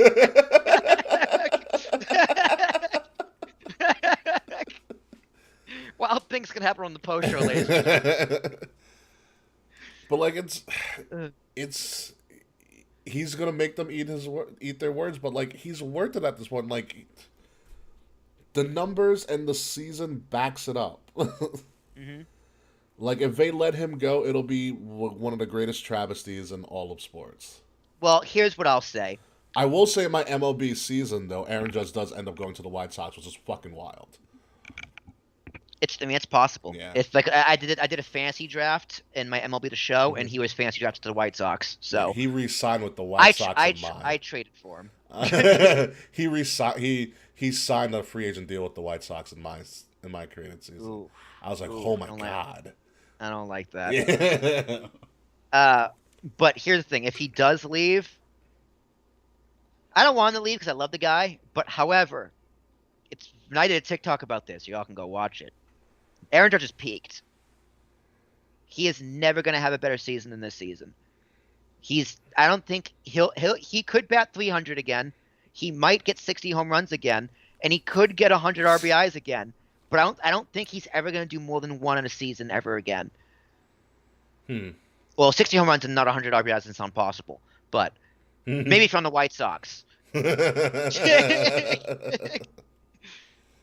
But like I don't think he's ever going to bat 300 again. Maybe He'll never get 60. I don't think he'll ever get 60 home runs again. He's 30. 30. Yeah, he's 30 going on 31, I think. Here's my question for you. He's never going to top this season. This is the best season of baseball he will ever have. Period. Here's my question for you: if he does resign with the Yankees, and he gets the money he wants or the deal he wants or whatever the fuck he was asking for before, because the price has probably jumped now, do you make him captain? Yes. I think you use that as the Yankees. I think you use that as a way to try and get less money. But yes, if you're signing him for that long after winning the Triple Crown, yeah, you're the captain.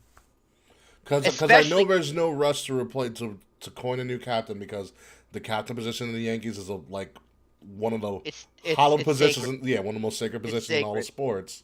But also, dude, Jeter and the Yankees are on very good terms right now. Well, yeah, he doesn't own the Dolphins anymore.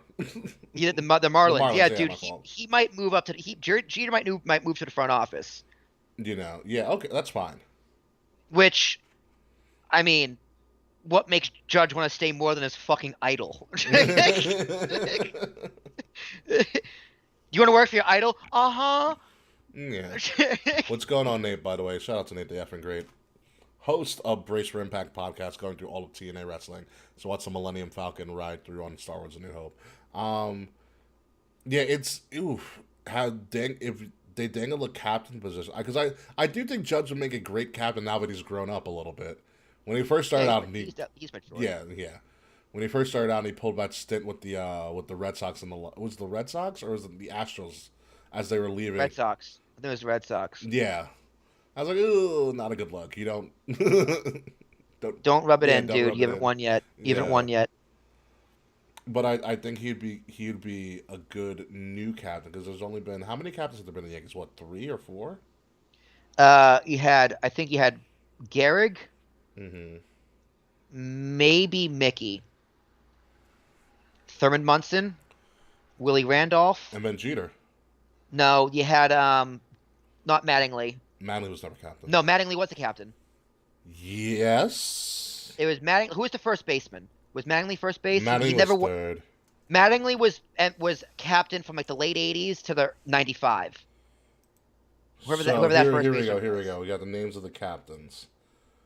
It was Mattingly. You're right. Then it was Jeter. Yeah. So then it was Jeter. So it's only been 6. Okay, so here we go. So there was also one time where there were co-captains. However, Yeah. that was Willie and Ron Guidry were co-captains, which is interesting. Willie and Guidry. Mhm. That's when I was forgetting Ron Guidry. Yeah. So Ron Guidry. you have Clark Griffith was the first ever captain back in the 1800s. That doesn't count. Kid Elberfield, Willie Keeler, Hal Chase, Frank Chance, Roger Peckinpah. What years are these? So Clark was from 1903 to 1905. Kidd was 1906 to 07, so only a year. Willie Keeler was 1908 to 1909. Hal Chase was 1910 to 1912. Frank Chance was 1913. So none of these guys lasted really over like 2 years or so. The first real long-term captain from 1914 to 1921 was Roger Peckinpah. Babe Ruth was only a captain for 1 year for 1922. Everett Scott was from 1922 to 25. Lou Gehrig is from 1935 to 1939. What did you call him? Lou Gehrig? Gehrig. I was gonna say, how dare you? Yeah. No. Thurman Munson was 76 to 70s. 76 Yeah. to 79. Would have been more if he hadn't died. Yeah, then he died. Asshole. Yeah. Greg Nettles, 82 to 84. I forgot about Nettles. Yeah. Willie Randolph and Ron Guidry were 86 to 88. Don Mattingly, 91 to 95. And Derek Jeter was not officially named captain. 2007? 2003. 2003, that's right. 2003 to 2014, Derek Jeter was the captain. So there have been 1, 2, 3, 4, 5, 6, 7, 8, 9, 10, 11, 12, 13, 14. If it comes to fruition, Judge would be the 16th captain of the Yankees. If it comes to fruition. Jeter was the 15th one. So, in the over 100 years of Yankees history, there have been 15 captains. 530. So, That's pretty nuts. That's pretty nuts. yeah. Red Sox don't have a captain. Red Sox, I don't think I've ever have deemed a captain for anything. No, Veritek. He had the C. Oh. Veritek was the captain. Gotcha. Which I love how the Yankees just buck everything that anybody else does. They're like, yeah, we know who our captain is. We don't need to label it. Yeah, dude, we don't even get these fuckers' names in their jerseys. Do you think I'll give them a C? You just know. No, only You just know. only NYI and yeah, we all know who it is. Yeah. Fuck out of here. Bullshit. Oh man! Although I listened to or watching the Jeter documentary, I really felt bad for Don Mattingly. Yeah, me too. I was like, wow, that sucks a lot. I felt bad for Mike Mussina too. Well, it's his fault. He retired in 2008. In 2009, they won it. Ah, the Moose. The Moose. I was a big fan of the Moose. Who wasn't? You know, Baltimore people still hate us for stealing the Moose from them. Yeah, Baltimore can go fuck itself. They're so mad. Cause you Guess what, Baltimore? You don't matter. Because you know he went into the Hall of Fame as a Yankee, right? I did know that, which surprised me. He's like, yeah, I want to be known for the good team. He's like, listen, man, I want to come back for Old Timers Day and get my number retired in pinstripes. Yeah, I want to sign that fucking wall. They said he was nerdy as hell too. Like he would just do crosswords in the dugout all the time. I believe it. Fucking look at him, dude. They call him the Moose. That man was a monster, though. Great knuckle curve. Yeah. Man was an absolute monster. Baltimore hates us for taking Moose, and we took Teixeira from them as well. We took Teixeira from Texas or no? Mark Angels. Teixeira was born in Maryland, born and raised in Maryland. That's right. And so But he played for Texas. he played for Texas. Then he played for the Angels. Then he played for the Yankees. Mm-hmm. Which I thought was great that we just took the hearts and dreams of Baltimore, because I was there. That's the only opening day I've ever been to. An opening day in baseball is fucking glorious. I will say, cool. I gotta go. I sat club level at Camden Yards. for Oh, Orioles Yankees. who started? CC.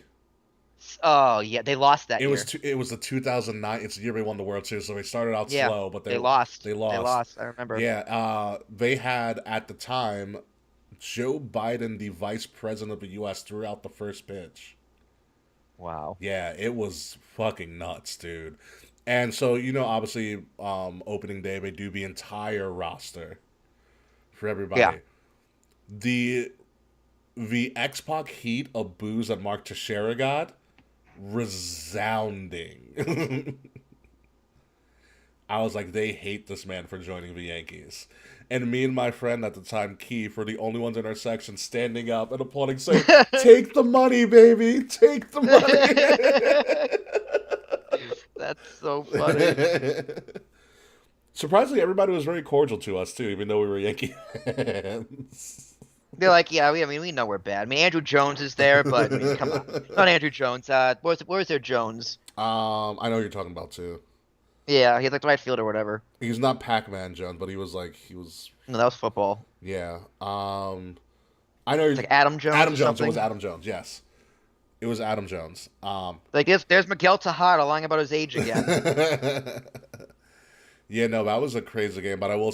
Opening day, stupid fun. The atmosphere is crazy. It was the first time It's where every team has a chance. Yeah, it's the first time I ever had like someone come to my seat to take my order for food. At baseball. Like, let me get a bucket of beer. Can't do it? I don't care. Bucket of beer.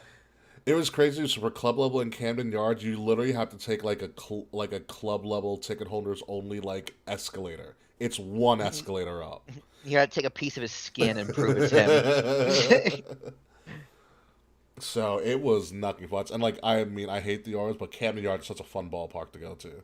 I have to I go. will to Camden Yards, or as I call it, Yankee Stadium South. Yeah, I gotta go. It's in the worst part of Baltimore, but it looks No, so it's not. good. The Inner Harbor is not the worst part. Inner Harbor is the touristy part. No, it's not in the Inner Harbor. Yes, it is. It's on the other side. It's in the Inner Harbor. It's on the Inner Harbor. I went to school down there. Like I know where it's at. You can actually take the light rail tour too. Because it's right next to M&T Bank Stadium, where the Ravens play. They're literally right next to each other. You just camera tricks on TV make it seem like they are cleverly far apart, but they're not. No, I know they are. That makes sense though. And Baltimore's a small town. If you want to block up traffic, might as well do it all in one place. Yeah, it's not that hard to get to. Like I said, their light rail system takes you right up to the stadium. That's cool. It's fucking great. Here's a crazy thing here's a crazy thing about taking train and public transportation anywhere else other than like New York City or New York in general. You buy tickets to the light rail and you get on this light rail to go into Baltimore. And there's no one there to check your fucking ticket. Oh, that's the same thing with light rail in Jersey. I'm just like, why the fuck do I even pay? Yeah. Like, You think I pay like the $3 for a light rail? No. Every now and then you get caught and they give you a ticket, but the math evens out. You get wait for it. Take a $45 ticket. Oh, sorry. You're gonna ticket me for doing your job? I was like, this is nuts. I mean, we do it right in New York where you can't. In New York, either like you have somebody on the train that checks the ticket, or you can't get into the ticketing. You can't get into the train. Turnstile. Yeah, until going through the turnstile, like when you take the not the light rail, the PATH train. Yeah. Which is like my favorite form of New York City transportation is the PATH. The PATH is the best. I love the PATH so much. PATH is great. The PATH is the best train. Yeah, but I'm just like in other places. They're putting security cameras in all the subway cars now. In the cars? One on each end. Yeah. Interesting. There's been a lot of muggings and stuff, so that's the reason why they're saying they're putting cameras. I'm just like, yeah, bro, 1980s New York is back. Yeah, that's true, but it's like you're gonna put cameras in every subway. You know how expensive that is? And we're supposed to be in the middle transitioning to getting new subway trains anyways. It's like, you know what would be better? If you had created better living situations so people don't have to fucking steal. You know what would be better? If your city didn't fucking suck. Instead, you just want to get it on camera? Dude, guess what? people have cell phones. Like, it's gonna be on camera. Yeah, you have the evidence. Trust me. Yeah, like you don't need government surveillance of subway cars. Weird, very weird. And they're gonna get broken anyways. Oh yeah, They're gonna get yeah. broken. People are gonna smash the fuck out of them. Oh yeah.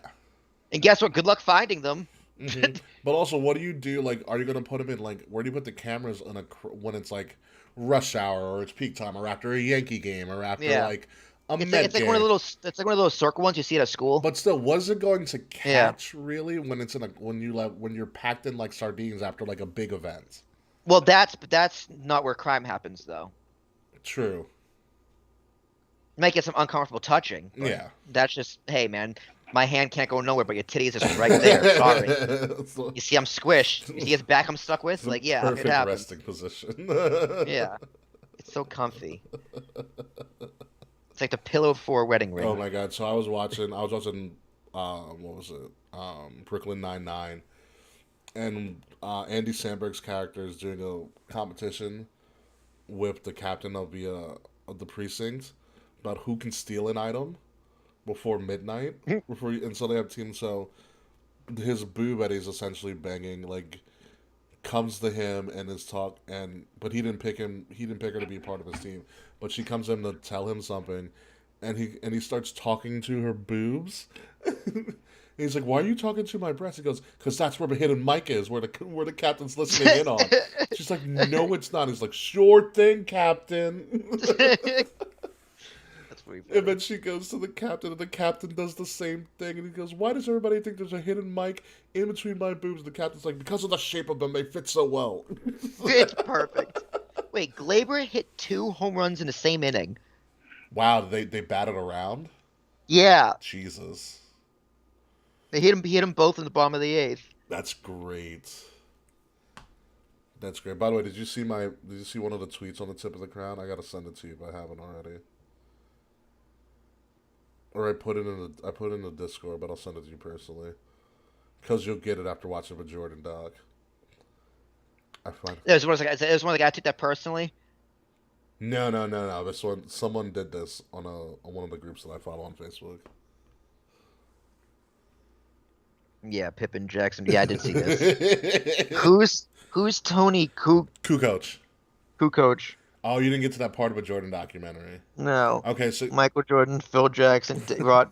Yeah, dude, that's pretty accurate. Rodman, Pippen, Ron Harper. Yeah, dude, that's pretty good. Although instead of Ron Harper, you could have done the Horace Grant. Nah, it makes more sense to do Ron. I'm a big fan of Horace Grant, though. Horace Grant's such a little bitch. So I'll tell you the quick story about Tony Kukoc. So Tony Kukoc was like, at his time, the best like European basketball player of his time. This is way before, or right at the cusp of the NBA expanding into like Europe and taking all these international players and stuff. So the GM of the Bulls, the asshole that he was, but still a great mastermind and recruiting talent, was enamored with Tony Kukoc. And this is during the Bulls' first three-peat. Okay, and so this is around 91, 92. And remember what happened in 92, in the summer of 92? The Dream Team was formed. Okay, and so Tony Kukoc was playing for Croatia. Croatia historically had a really good team, and Tony Kukoc was the star of this team, and Jerry Krause, the GM that Scotty and Jordan hated. Everyone hated. Everyone hated. Kept on lauding about Tony Kukoc, and he was trying to court Tony Kukoc to the Bulls, which ended up being successful, ended up pretty much the right move. Tony had an okay career. It was highlighted more because obviously he was with Jordan and them for a little bit. However, here's how the story goes. It's the Dream Team. Okay? They're going up against Croatia, and according to multiple sources on the Dream Team, Scotty and Michael hated Krause so much, they went to all the other legends on the Dream Team and said, "Leave Tony Kukoc to us." Oh my god. So like, he's not scoring more than 3 points. If you get to that part of the documentary, they talk about Tony Kukoc is like, "I don't know what I did." They made it their mission to embarrass him on a global stage. We are ending his career Before it started. now. Yeah. They wanted to embarrass him on a global stage, and they succeeded. Eventually, they found out he was actually a good player when he finally did come over, but they had in their minds that they were going to embarrass him. That's pretty funny. They met up again, I think, later on in the tournament. They played a lot better. Obviously, the Dream Team still won, but you know, Jordan and Pippen had to show him who's boss, which is also very scary. Imagine, like, No. Can't do imagine it. being an innocent ball player and Jordan and Pippen are deciding to just double team you and just end your career. Like, fine, just Take the take ball. it. Take the ball. Just take it, dude. Like, what? What do you want? What do you want from me, man? Leave me alone, dude. I'm just here for my country. Like, I don't really, you know what? I don't even want to be here. Where's the exit? Is the exit over there? I'm a go. Oh my god! But yeah, Tony ended up. He's like, I live in Miami, dude. Like, why am I here? If you get to that part in the Jordan documentary, Tony Kukoc looks like a mob boss, like an old mob boss now. Amazing. It's really funny.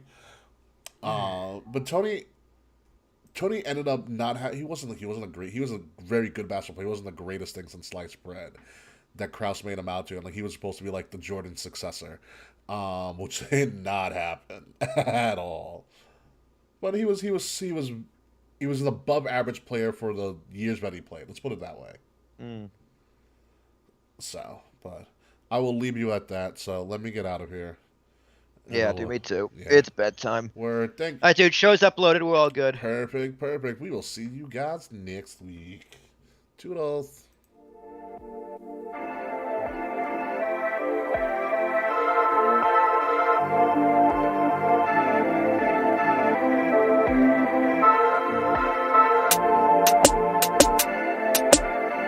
Midnight music.